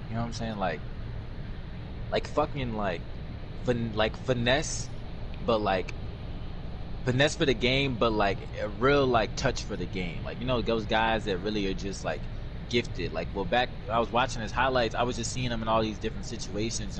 They slide outside, one receiver situations where it's just it's fucking tight ends, because he was playing for the Rams. Well, St. Louis Rams. Yeah, they had Marshall Falk and shit. So they had a running back. They had tight ends with formations with three tight ends, and just Torrey Holt out there, while having Isaac Bruce on that same team. Right. So it's I took that and the route running and the finesse and the touch that this nigga had on film, and just looked at the type of player you made, and he fit that protocol.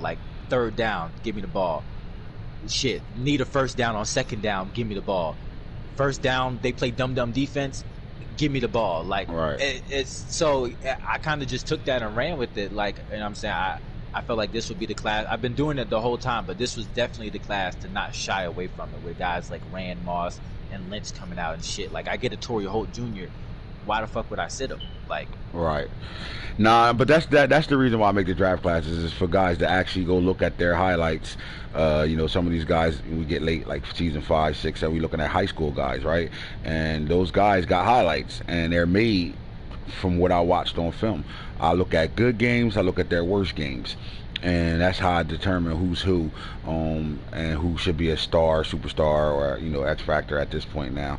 But you get these guys, what they did in the NFL with a Torrey Holt Jr. You got to see him, and you just broke down exactly how I made him. I did exactly that watch the film on him and shit like that. And he is that type of guy. So that's what I want to see guys do when we do real draft.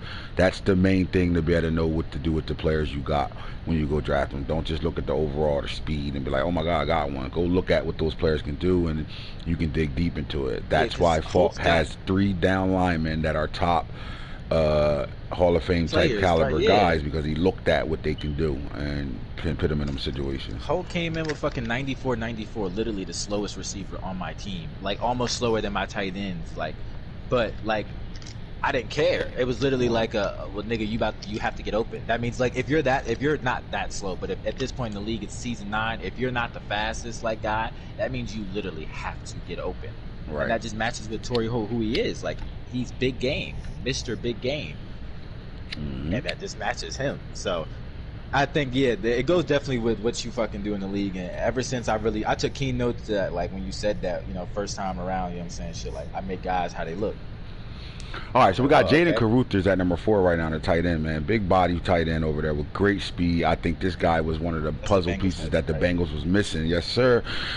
Just real quick, man, him 4th on this list. I think the production of this guy is serious. I think he can be a little bit better in production. I think this guy can get him involved even more.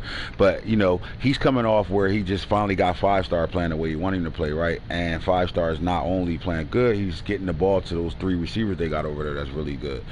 And then they add this tight end, and that shit opened that offense up completely. I'm just worried about the Bengals knowing that he got that type of receiving core with the tight ends and the receivers, and that quarterback with that arm he got over there, man. 5-star is a baller. That he can get away from, playing complete football. But this guy's an animal right now, man. And is he putting himself in a situation where he's putting his name in the class of the tight ends that came out recently? Yes. Yeah, he definitely is. Because when it's going to get to a point, you're definitely going to get to, mentioning, Bengals, Martinez, late appearance of DW, Howard, Henry. Oh, that's 5. Okay, recently just came out. Then you got Falk tight end, Emery, and then, who else are you going to name after that? I might go. If this guy continues, you would go Jaden Caruthers. Simple as that. He's definitely right there. Yeah, he's right there. He's a big play guy, man. This guy can catch the ball. They could start off on the 25-yard line, and one play later he's in the end zone. He's that good. You know what I'm saying? Big body. You can't line up linebackers on him. Even though you got some height at the linebacker position, it doesn't matter. He's a mismatch for a lot of people. DBs definitely ain't covering him. I saw that. You're going to see that tonight when we play him, when we play these guys, because he's going to get this guy the ball. Theo Bruce. You just talked about Isaac Bruce. Theo Bruce is there. Sucks that the Raiders don't play their games, because we don't really get to see who he is. That's the top 5. Now, round off the next 5, you got Maurice Teller, my player from my hood, really good receiver, played with Coach Falk, played with Falky on their championship year when they was all seniors. These guys are D1 players. He was a dog, coaching football right now for Canton High Panthers. Nathan means, you know what Natron means, you know who he is. You got Alan Vick, who I think is underratedly on this list right now. Alan Vick is not playing bad football at all for the Steelers right now, man. He comes right in and gets a starting job. Then you got Romeo Bonds is in a situation where there's 6 weapons in front of him right now. Literally, for him to even be on the list at all, I still, that's a good mark for him. He's got to look at that as a shit. In a full Russian roulette, I got to replace a bullet and be part of the clip. He's literally number 6 option on that fucking offense. And the sad part about it is, if he wanted to, he'd be up there in the top 5, top 3 for sure. But he got things he getting to right now, and records mean a lot when you play this long in a season, in a league. When you playing season 10, records mean a lot right now. He got 3 receivers that's fighting for 100 touchdowns as receivers, and most guys don't even got 1 receiver that got 100 touchdowns. You know what I'm saying? So Romeo Bond was a luxury pick that comes on a team where he demands the football, actually really demands the football, and just can't get the touches he need because of what he got going on with the rest of those guys. As you know, I would say 2 of the 3 receivers he got right now are Hall of Fame, first ballot Hall of Famers right away. 6-1-3, those three receivers over there, number 6, 1, and 3, they are dogs over there. And then you got the tight end who came out last year, who made himself a presence of the offense as well. And Romeo just doesn't get the touches he needs. But to be number 9, I think at any moment, coming down the stretch, if he wanted to, this guy could jump. I think we're going to see that. Do you think that Romeo will move up this list? Honestly, I feel like yes. I feel like Devontae's got his accolade. He's chasing some great things over there. Because he don't really have to go dummies with Devontae anymore. He already jumped over Waddle. I don't use Waddle as much as I'm supposed to.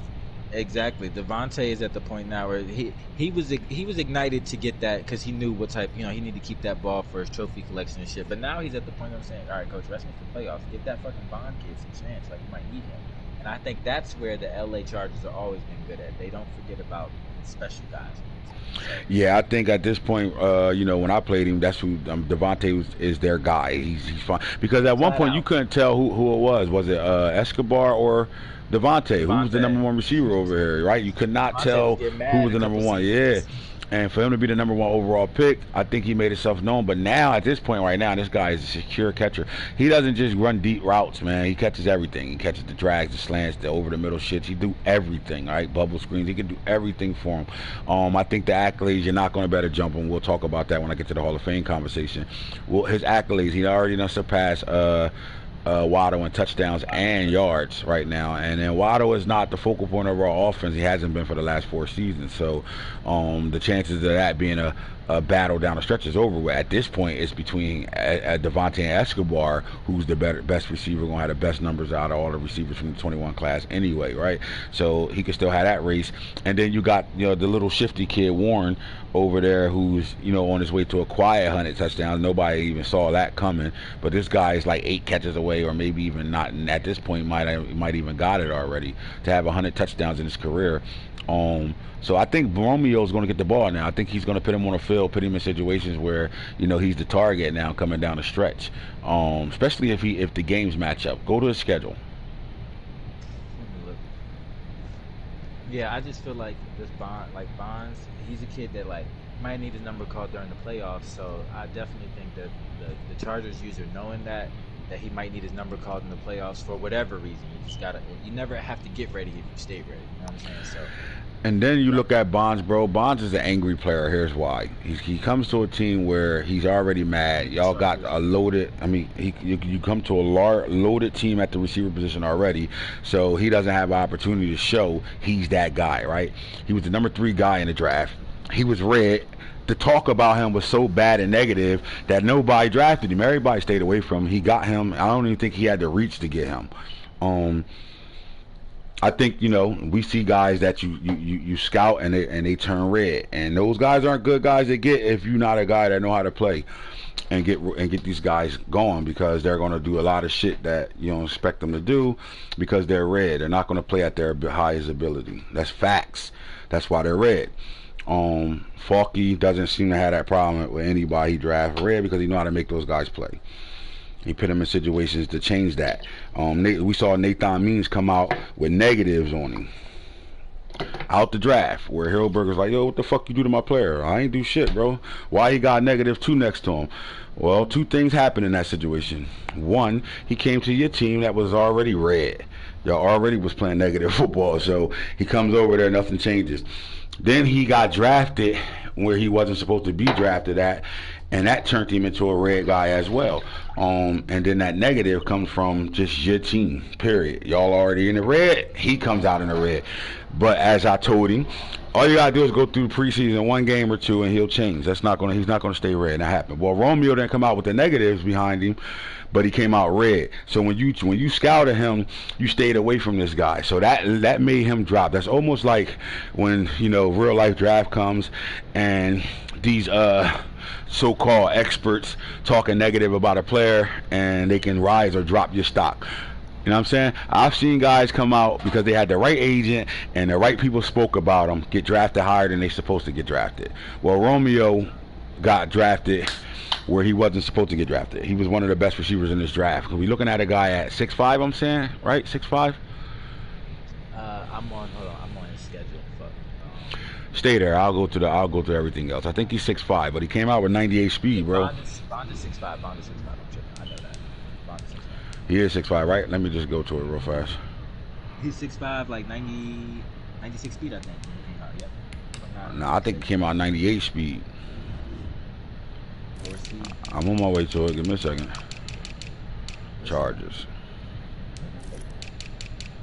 I thought he might have been Romeo. 98. Yep, he hasn't had a speed upgrade yet. I told you, 98 speed. Unlock X Factor. All right, so again, that speed was there, but he was red, so you didn't get the true stocks grade, the true grade stocks on him. So because of that, he dropped in his draft. And believe me, he dropped in his draft. He should have been one of the top receivers off the board, and he was a first round talent who went 30 round 3. That's getting drafted way out of the mark of you. Yeah. Yeah, like, you know what I'm saying? Like yeah. So with that being said, this guy's angry, man. He and it sucks because he's angry, and all that talent ain't getting shown because of who he plays for. Simple as that. Because if he went to anybody else, that's their number 1, 2, or 3 target. Would you agree with that? I definitely think so. Yeah, like it's an unfortunate case, but yeah, that's definitely what we're looking at right now. But when you look at the schedule of these guys on here, and we go back to Bonds right now, what's the schedule for them? Because the schedule will tell you if this guy's going to move up the ladder, this offensive rookie of the year. He's got the Raiders, the Bills, the Giants, the Broncos, the Eagles. Say it again. The Raiders, the Bills, the Giants, the Broncos, the Eagles, and the football team to finish out this year. He will be top. I think before it's all said and done, he's going to be in the top 3. Not with that schedule. He's going to be top 3 for sure. Well, the top, yeah. I just don't see. I don't know. Maybe. All right, you heard it from me first. Go off. Oh Lord. Nightmare Koye, man. We still got, you know, the book isn't written yet. He still got empty pages to find out right now. All right, let's get through that. If you are in RDL5 and you are still watching the show right now, type your name and your team name in the chat, please. Just type your team name in the chat in the comment section right now if you're still watching right now, and I got something for you. All right. Let's get to the. Did I do offensive rookies over here in the NFC? We definitely did that already. Now we're going to the defensive rookies of the NBC right now. I mean NFC right now. Let me type my name in the chat. I need mine. We did the. We didn't do defensive rookies. Okay. We did.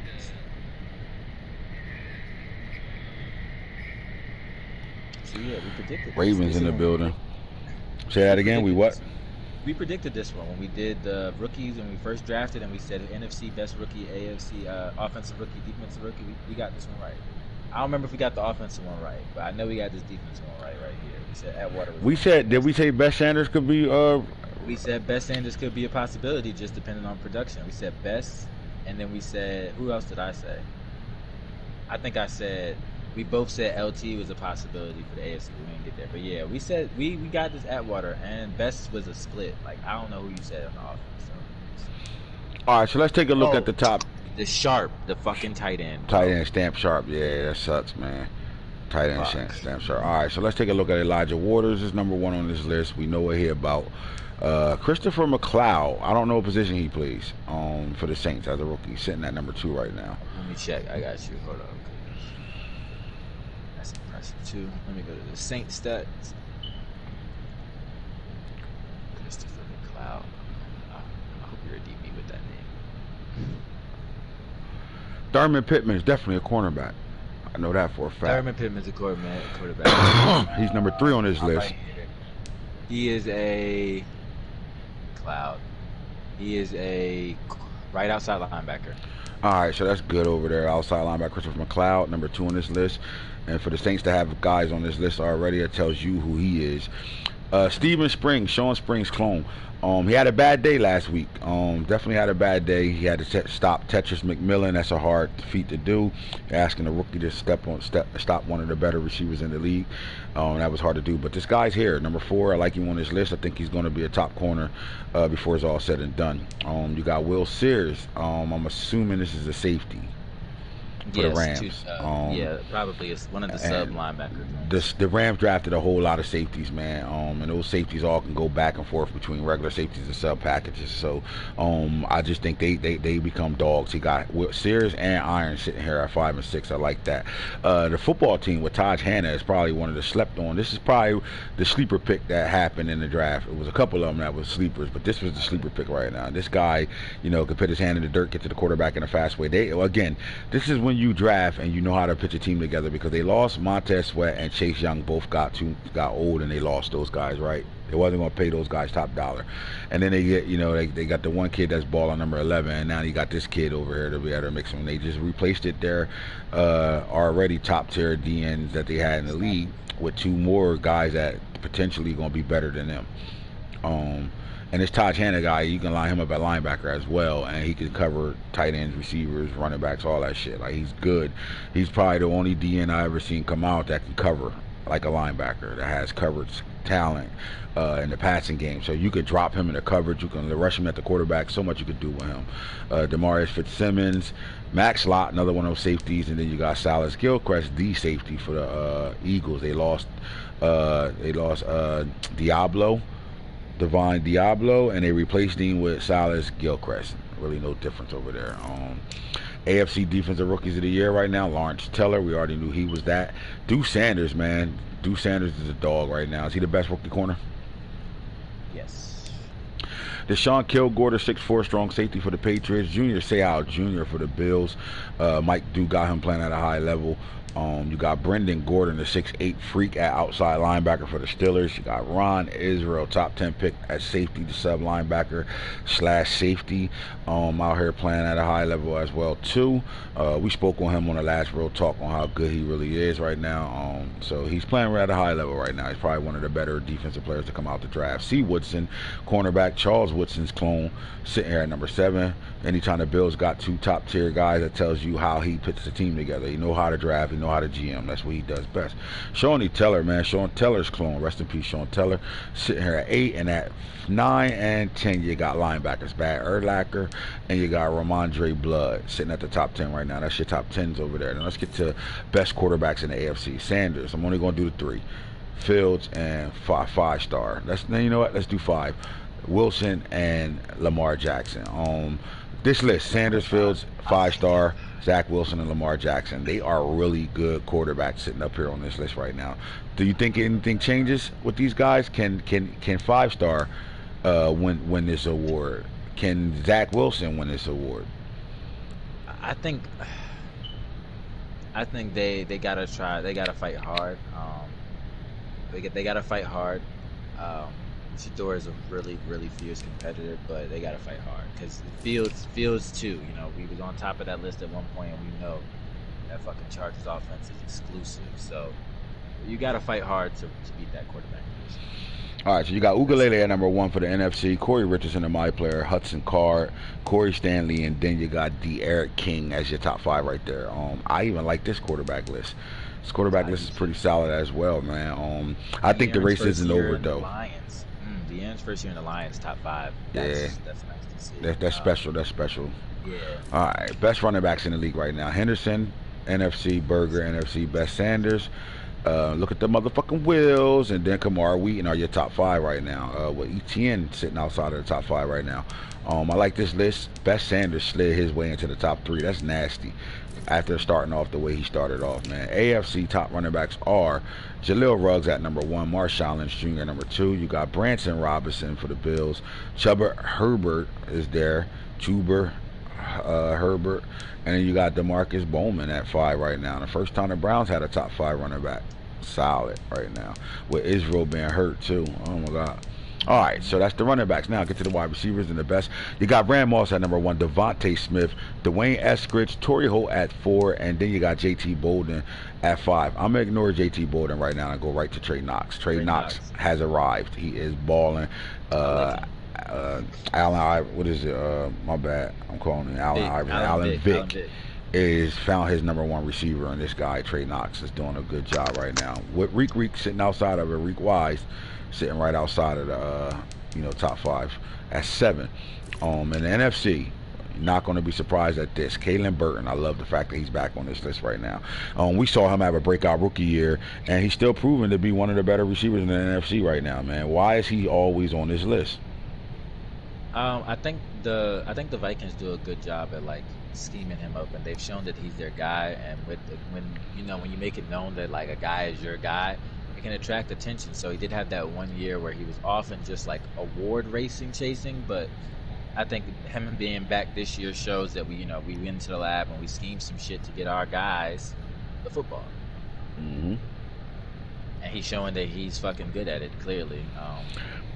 I agree. He's definitely back. This guy make plays. I played him. He had, I think, another one that had their breakout game against me.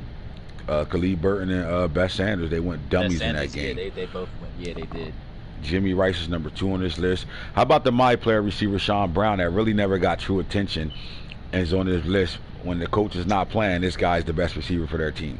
Ain't that crazy? I think it's unfortunate, honestly, because just back previous Real Talks, you kind of like got at that point that he never gave Sean Brown a chance, and my players being at the caliber they were, like, is this guy kind of just because it was all about speed. Yeah, he wasn't patient. Exactly. I give out gifts. Things happen where you can get +2 speeds and shit like that. He just wasn't patient with him at all. But he's there now. Thank God that our league runs long like it does, or he'd have been a waste of talent. Jaden Gibson is number 4 for the Seahawks, and then Tetris McMillan goes from the Raiders, free agency pickup with the Bucks, and he's number 5 on this list right now. Is that a good thing? That's showing how good that receiver really was. Definitely, and he goes to like a conventional type of passer, and he gets to actually, shows some real dominance again in the league. I think that's good for him. And when you got little Mike Harley over here balling from the University of Miami receiver balling at 6. All right, there we go. That's the receivers. Now let's get to the offensive line in the NFC. Hoderley, Monongro, Cesar Ruiz, Camden stand the fuck up. Thurman Hooker. There's a lot of Saints sitting here right now. Hugh Dockerty in your top 5. 3 Saints are in the top 5 right now. 4. So you got 1 49er, and then it's the Saints. AFC offensive line. Here we go. Jesus Christ. You got Joe Jones, Maurice Boyer, Brett Byers. Biggie Falk just came to us, and he's over here at 4 right now.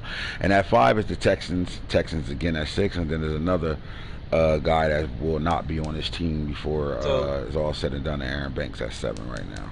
So tell me about Biggie Falk, how you would do me, man. He's a rookie playing on this year 1 assembled line. How the fuck is he finding the play time? Like, tell me about how he, like, what was the move to go get Biggie Falk? Well, we know this. We know if you really pay attention to the game right now, and if you're a guy that go to practice mode and sit in practice a lot, then your tackles don't block for shit. Ole, ole. In practice, they don't block at all, right? You can see one-on-ones and they get ran by or some type of move by all the time. But in the games, if you look at it, and I know it's because of the position, but in games, if you look at stats and overall linemen, the most guys that give up the most sacks are always the tackles. In the league right now, everybody's tackles give up the most sacks. Right. For sure. So, Eric Jones is my left tackle. He's been my starting left tackle from day 1, right? And at times he disappoints me, but Banks was the guy that, to me, when things went wrong, he always had a hand in that.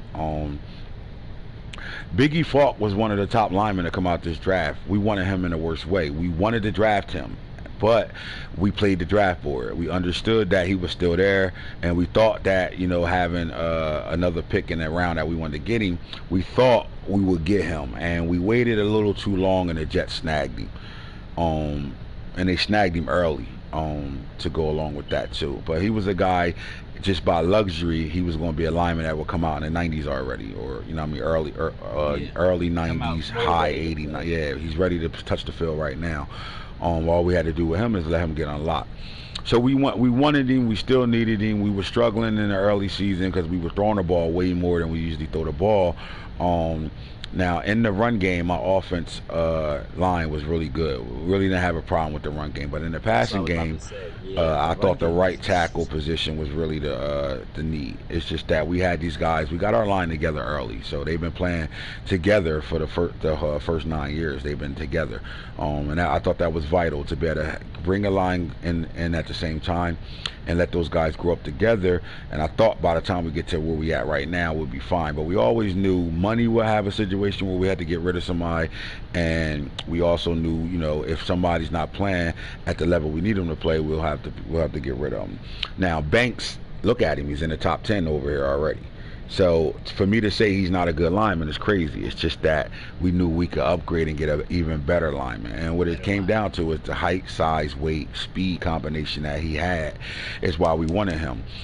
We know over the draft and Royal Draft, we saw linemen didn't get attention the way they should have got the attention, right? Absolutely not. Yep. You're right. So we know a lineman that should go in the top 10 probably not going to go to the second or third round. We know that. So because we knew that, we can sit and play the draft board and wait for a guy like this to go. The problem is there's always somebody in that draft that's going to get somebody. When you know you're supposed to get them, get them. Because if you don't, somebody's going to get them because they're looking at the same shit you're looking at, right? And that's what happened. The Jets got him. But we also knew we didn't do anything. Remember, I get fault because I didn't move in the draft last year. I stayed where my drafts were. I didn't move up. And if I did, it was in second, third round. You didn't see me take a pick in the top 10 this year. We picked 20, 21, and 30 is where we picked that this year. So all our picks was 21 and 30. Unfortunately, when he got picked, we thought we had an extra pick in that round, and he didn't. So we had pieces that we was willing to trade, but nobody was really paying attention because they saw it as draft class. Nobody really wanted to give up no picks this year. And it was cool. Probably nobody wanted to give me a pick this year. And for me to get in that top 10, those guys that was in the top 10 wasn't coming up off their shit. I don't think nobody in the top 10 actually needed to come up off their shit. I thought all of them had good, we at this point you got great teams. So luxury picking is good for those that are great teams that know how to draft and put teams together off season. And then there was some guys that had needs because they couldn't afford nobody or they just don't manage their team well. So those guys in the top 10 would need those players they went. So again, Biggie Falk, just if you look at him overall, look what he had going on, look at his size, speed. We wasn't planning on bringing him in to play tackle. We wanted to kick him down the guard and move Maurice Boyer out to the right tackle. That was our plan. That's what I was about to ask. Was he brought over as the position he was in, or was he brought over being versatile and the Ravens saw that? Yeah, he came in as a left tackle. When we traded for him, he was a left tackle, and we were going to move him to guard, but we kicked him out the right tackle, and we saw what he was doing in practice in the run game and decided he was a starter right away and leave him at right tackle. So we plugged and played him, and he's playing at a high level right now. Granted, I only seen one sack he gave up myself. I gave that sack up. I held the ball way too long. And then when I rolled out to his side, it was, about 4 seconds later, I got sacked and I gave it up. But other than that, he's playing at a high level. I think I slept on like this. Probably the second or first best lineman in that draft. That's what I was about to say. Just see best lineman in the draft. Okay, first or second. I mean, I like it. Yeah, that's what I was saying. Like, I just thought it brought attention because your line. And what we had to give up to get him would hurt most teams giving up that type of talent. But we knew we didn't need that type of talent. Yeah, because we gave up Trill Williams to get him. Stars. One of the when Trill was on the block, he was one of the most sought after corners in the league. When I had him on the block that about 3 seasons ago. I got DMs from down there, all 31 teams, bro. What's up with him? You know what I'm saying? Like, and then once we put the team together where we had Hameen Anderson, who's a tweener that could play corner or safety. Then we drafted Malik. Well, we traded for Malik Red, the short speedster. And then with somebody else we got Tion Pitts, and then we got somebody else where we felt like, all right, Trill can go because we could replace him with. Once we got Tion. And remember, I always had Woodbury. Woodbury was the first sub linebacker safety I drafted. So we had those guys, and we know we was good on the back end safety-wise. We knew we had two safeties that are tweeners that could play corner or safety.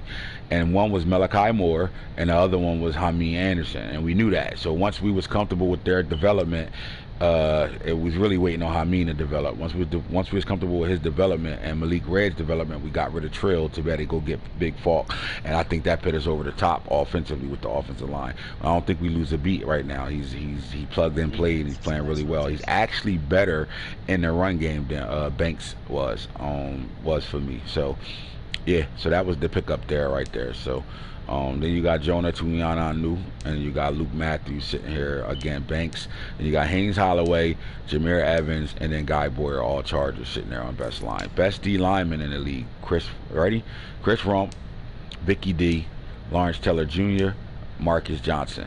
This is why I tell you the Chargers and the Bengals are the same when it comes down to their front four. That's crazy. And I think honestly, Vicky D's leading and Rump is second right now, if I'm not mistaken. But I think the second, whichever one's not leading, is getting that second spot off of pure just, Who's having a better year this year as a tandem, the Duke brothers or LT and MJ?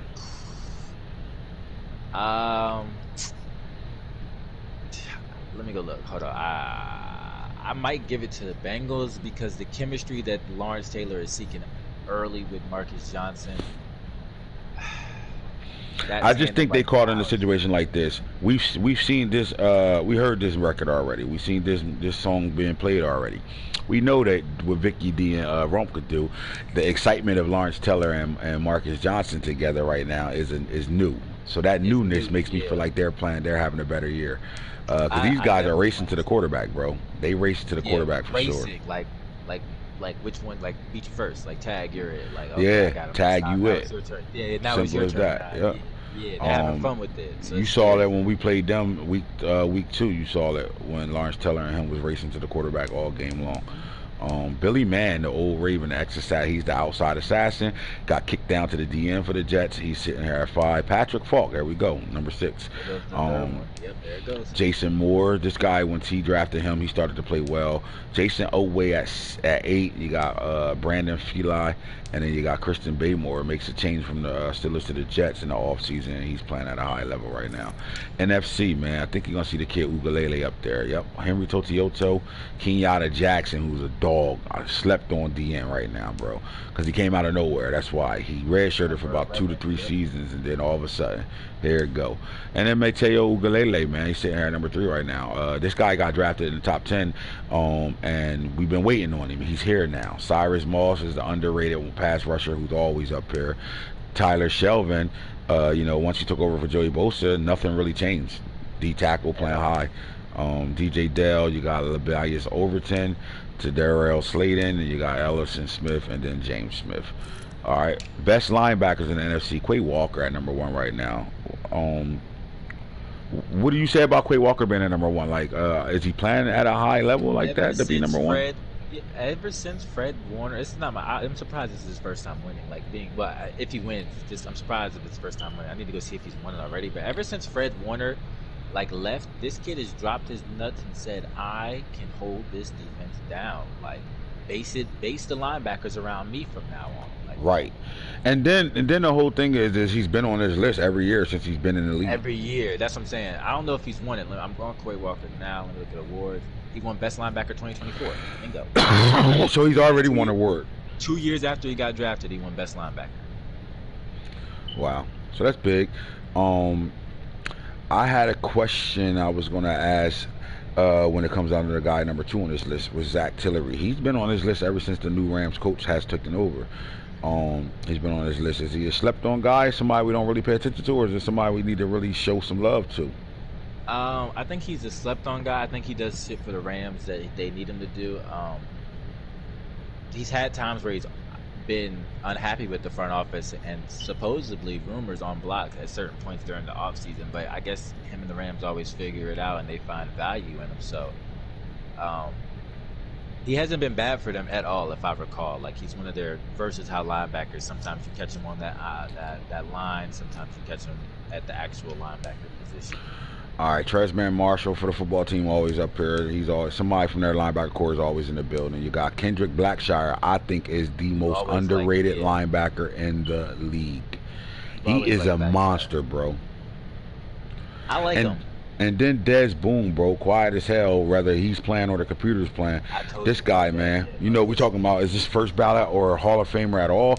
I know he's on pace for a Hall of Fame career. Christopher McLeod, number 6, Britt Zion Cheeks, Shane Lee, and then Tyreek Austin Cave rounds off your linebackers. The AFC linebackers right now: Justin Flo at 1, Jacoby Stevens at 2, Hammer Nasir Dean is at 3 right now. Julian Jones at 4, and then Kalen DeLoach at 5. Let's talk about the top 4 real fast. Flo, Stevenson, and Hammer right now. All these guys will be considered man in the middle. Man in the middle, forefront for their defense. Mister, I need you to make plays. Like, flat out. Yeah, that's who they are, flat out. Do you think, you know, we traded for Julian Jones last year with the Bills? And he started off with the Bills, really wasn't getting no stats. And the moment he stepped foot in Baltimore, he's been an animal right now. Does you think he underrated, or do you think he's playing as is? Underrated, and I think he just found the right home. I think just like the situation where like Biggie Falk, you know what I'm saying, it's 8, season 9, 8. This is all about preference and about what you vision in your scheme, offensively and defensively. And when you see guys like that and you go acquire for them, I think the number one thing you got to get them to do is be worthy of the price you paid for them. And you know what I'm saying? I think that's exactly what's happening over here with Julian Jones, basically. I think he stepped in and he got adapted, got his feet wet, and then year 2, he's like, well, shit. Yeah, I can do this again. I'm here. I think that linebacker core is the best it's been over the entire disc.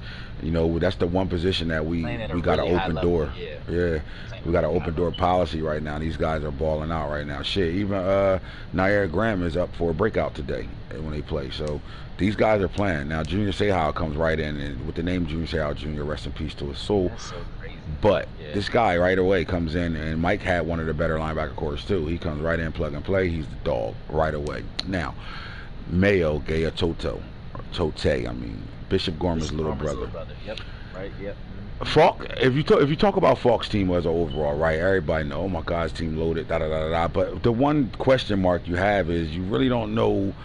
Like this is the first time I've played in the league with Falk where there's not a linebacker that he could consider one of the best players in the league, if not the best. I mean, every year after year, he has somebody in the middle linebacker position where he goes fucking nuts with him, and we're talking like, how is this guy doing this shit with him? Well, he doesn't have that. He hasn't had that this entire league. RDL5 hasn't had one of those type of linebackers. I mean, he started off with Kenny what's the kid name? Kenneth Murray and shit. I thought he was going to be he was going to be that next guy, yeah, but then he traded him and he moved on from him. And he got good linebackers on paper. You look at these guys, but this is not a standout position for him. So I say that to say this: is Bishop Gorman's little brother slept on? Yeah, I think he's a standout player for the Chargers. I think when you ask any Charger in the linebacker group, like, which linebacker is the most annoying in practice? The offense probably would be like, Bishop Gorman, little brother. That little nigga's fucking annoying. You might ask, like, when you get down to nitty gritty on film watching, you might be like, yeah, that front 7. But I kid you not, this guy is probably like, if not tackling the ball player, he is 2 feet away from tackling the ball. Well, that was the next thing I was going to say to you. If we broke down 3 or 4 games and we watched defense, do you think this guy would stand the fuck out? Like, do you think we missing shit? Like, maybe on film we catch how good he really is? I definitely think we're missing shit, and I definitely think we're missing the activity that he ignites with the other linebackers he plays with. You know what I'm saying? When he's on the field and then there's other linebackers with him, I think they all look and they're like, oh shit, we got this nigga Bishop gonna make the play. If we don't go make the play, Coach Falk gonna see that shit on the film. Shit. So then everybody just start making plays, you know what I'm saying? But I definitely think he's the leader of that linebacker group. In a crowded defense, I'll say. Yes, sir. Now, the next guy on this list is Eric Graham, man. Camden, stand up. Now, Eric Graham, bro. Is he the let me ask you this. When it comes down to the Ravens linebackers, what is he? Is he like the... He's like the Dark Knight of the linebacker. Okay. He's like the third down, when Flo does his job, and the cause of Flo doing his job, Nair Graham. Or when you think you're getting away from running one side and let me go try to pick on backside, quote unquote, Nair Graham's like, nigga, what? Right. You know who I am over here? Like, he's the Dark Knight. He's the guy that makes the dirty plays, is what I call them. The, like, you know what I'm saying? The off, kind of like Bishop Gorman, like the off film plays. He's not the best linebacker in the room, but he makes the film plays where you got to look at film and be like, if Nair doesn't do that, that shit don't happen. I agree with you. I think he got that facade of this. Again, when you watch the film, you be like, all right, oh my God, Justin Flo. Then you got Deadpool sitting here, the new kid on the block, right? And then now Julian's the other new kid on the block. So we're fairly new at them linebacker positions. But the three I just named, you know they play. You see it. You see everything they've been doing, their body of work all year long. Whether it's Julian getting to the quarterback, whether it's Deadpool knocking the ball out when he hits you, or is Flo just doing magnificent shit, picking shit off, going to the crib, right? And you would be like, but then if you put the film on and really watch the Ravens defense, you might come back and be like, I think this is the best linebacker on their team, Nair Graham. He's the guy they count on by himself. You know what I'm saying? Like, yep. Oh, don't worry, backside, Nair got that. Like, don't worry, like, I promise you. Like, you run backside, Nair got that. Like, or, you know what I'm saying? Like, if his assignment is X, Y, and Z, you know what I'm saying? Flo is not second guessing, helping him out or showing some love, like, you know what I'm saying? He full confidence in that guy. All right, so Brendan Gordon is on this list. Man, listen, 6'8" with 90 plus speed. Was he destined to be great in the Blitzburg Steelers offense? You got 6'8" coming off the edge, blitzing out this world. Was he destined to be a guy to be on this list, man? I definitely think so. And then where he goes just allows him, I think, to just let that 6'8" just go be fucking tandem, like, you know what I'm saying, go make plays. If you're a 3-4 linebacker and you want to get drafted, do you want to get drafted to the Pittsburgh Steelers? Is that something you want to do as a 3-4 linebacker, not a 4-3 outside linebacker, a 3-4 outside linebacker? Because you know they stand up D ends. They stand up D. I think so, because the split of blitz to coverage ratio, and blitz doesn't always mean you can't go out there and make plays on the run and fill run games and go get the quarterback. You know what I'm saying? Like, blitzing, you know what I'm saying, you're free to do whatever. You just get to the football. I think the choice that they have over there in the Blitzburg offense, kind of like a blitz and coverage, a lot of linebackers would want to go there just off. Right. I mean, you're not asked to do much, but does that hurt his skill set? Because look, you know this. When you play the Blitzburg Steelers, they sending that shit. Simple as that. You ain't got to worry about none of their 4 linebackers for the most part. 90% of their time on defense, they're not in coverage. They're coming to get the quarterback. Simple as that. And that blitz does help them in the run game too, because they get there. Them boys get there. So my question is we not seeing him at his full potential, because he is a cover guy as well? That's what I was about to say. I think that linebackers that go there don't peak, but I don't think they get mad about going there initially getting drafted. But I just don't think they peak as far as potential, and maybe we should see more Steelers linebackers on the AFC list, like year in and year out. Because I know I think so too. But my player's always been up there. He actually in conversation for Hall of Fame. Exactly. He should have a bounce back, a bounce off, a sidekick, or whatever, so what you would call it at this point. And we should see more guys. He need his Robin the Batman. Exactly. And to see Gordon up here is giving that, like, pinch, but, you know what I'm saying, that's the argument. Should we have seen more? Yes. And I think that's something that the Steelers go through. No doubt. All right, let's get to the last position. We're going back to the NFC. Let's get the DBs real fast in the NFC right now. So you got Cormani McLean. We don't know nothing about this guy because he hasn't had the coach in about 2 seasons, right? So we don't know much about him, but he was the number 1 corner pick. He was the number 1 corner to come out the draft. He was the best corner to come out of that draft 2 drafts ago. He's up here. Cormani McLean sitting at number 1 right now. Julian Barnett has been flirting. Remember, he was the guy until they traded for Alexander and Denzel Ward. He was the guy. So now he's the guy again. He's back at it. Elijah Clark, who could play either or safety. He's a true DB, safety or corner right now. Again, he had his breakout against the Ravens. He had 3 picks. Fortunate to Ram Moss. Remember, he had the 3 interceptions in that game. Hasn't turned around since. But this guy isn't new to this list. He's been on this list year in and year out in the top 10, right? Would you call him the best DB on the Vikings team? I think he is. Yeah, I definitely agree with it. I think he's trying to make some noise, honestly, in the NFC to be talked about more. Honestly, he's a little like where like at that point when Harvey was and shit, trying to be like that little underdog that fights. Right. Now, Bubba Bolden has been a journeyman in the NFL. He started his career off with the Vikings. We've seen him on numerous rosters since then. He hasn't found a home. But they're coaches from the University of Miami, and because of that, he found his home. Bubba Bolden is now on this list in his 9th season, is on this list as a top 5 DB in the NFC right now. Did we miss him? Did we miss why he, Yeah, I was just about to say, yeah, I definitely missed him? Yeah, I'm glad to see him on this list. He was one of my favorite like DBs. Yeah, he definitely was. Yeah, and it sucks because he came from the U. He was the standout safety for the U. But he got lost, and then got found. And the fact that he's found right now, we get to see his potential late. Trey John Williams. Seems like a lot of Seahawks is playing this list right now, man. Top 5 right now. We're not going to go past too much of the top 5. We got McCutcheon on here, Ramsey, Bass, Hill, and Atwater up here right now. For Atwater to be Defensive Player of the Year and all that shit, he sure as hell is low on this list.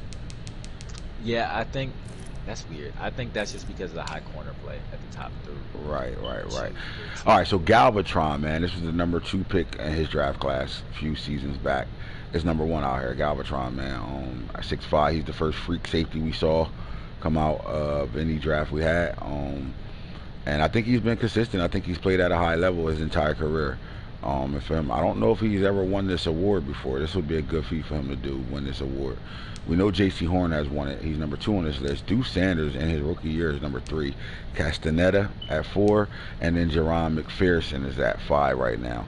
Travis Hunter, Wild Goose Diablo, Joseph, and Isaac Taylor Stewart for the Chargers round off your top 10 DBs right now. This DB list is nasty. Yeah. This guy's all over the place. Some of these guys are number 1 corners. Is all over the place right here. This list is huge. On the fucking list, there's a my player. He's number 3 as a rookie on the list, Deuce Sanders, right? Then your my player is sitting here at 4. Travis Hunter. You got some guys on here, man. I think this shit crazy, bro. He might is the yeah, he's different, bro. So you're looking at a guy that's Deion bred, right? All his DNA is on Deion for sure right now, like Deion Sanders, Deuce Sanders. And we're going to see, this guy's unlocked already. We know that. But this guy's going to really guard the number 1 receiver everywhere. And they play man-to-man over there in Tennessee. So you're going to see how good he really is, especially next season. You're going to see how good he really is because he's going to have the number 1 task of guarding the number 1 receiver all game long. So, and then they don't ask their guys to sit in the zone at all. They play man-to-man all game long. So, Deuce Sanders, I mean, you want a man-to-man corner, that's who you go get. He's balling out right now. All right, so that is that. We're not going to show we're not going to go to player stats tonight, right? Because we took way longer to get to the Hall of Fame shit. So what I'm going to do is we're just going to go to quarterbacks real fast, and I'm going to just stop at quarterbacks, and then we'll really get into this Hall of Fame conversation tomorrow on Tomorrow's Real Talk. I got a game to play, and then we'll get into it. But let's go to career. And let's look at the quarterbacks on this list right now. And we're just going to do quick conversation real fast. It's Patrick Mahomes. I was just about to say, we're talking about role players. It don't matter. They 21 class. When they are 21, I'll speak on it. Is Patrick Mahomes a Hall of Famer? Is he a RDL5 Hall of Fame guy? No. I don't think he's a Hall of Fame first ballot at all. I really don't. I don't know. I don't see it. I don't think Patrick Mahomes is. We go to touchdowns. Let's see where he's at on this list. He's 3rd on this list. I just don't think he's done enough. A lot of his stats come from the couple seasons before we started the league too, but I don't think he's done enough to be considered Hall of Fame right now. Here's the next 3 is going to be interesting. So Lamar Jackson, is he a Hall of Famer?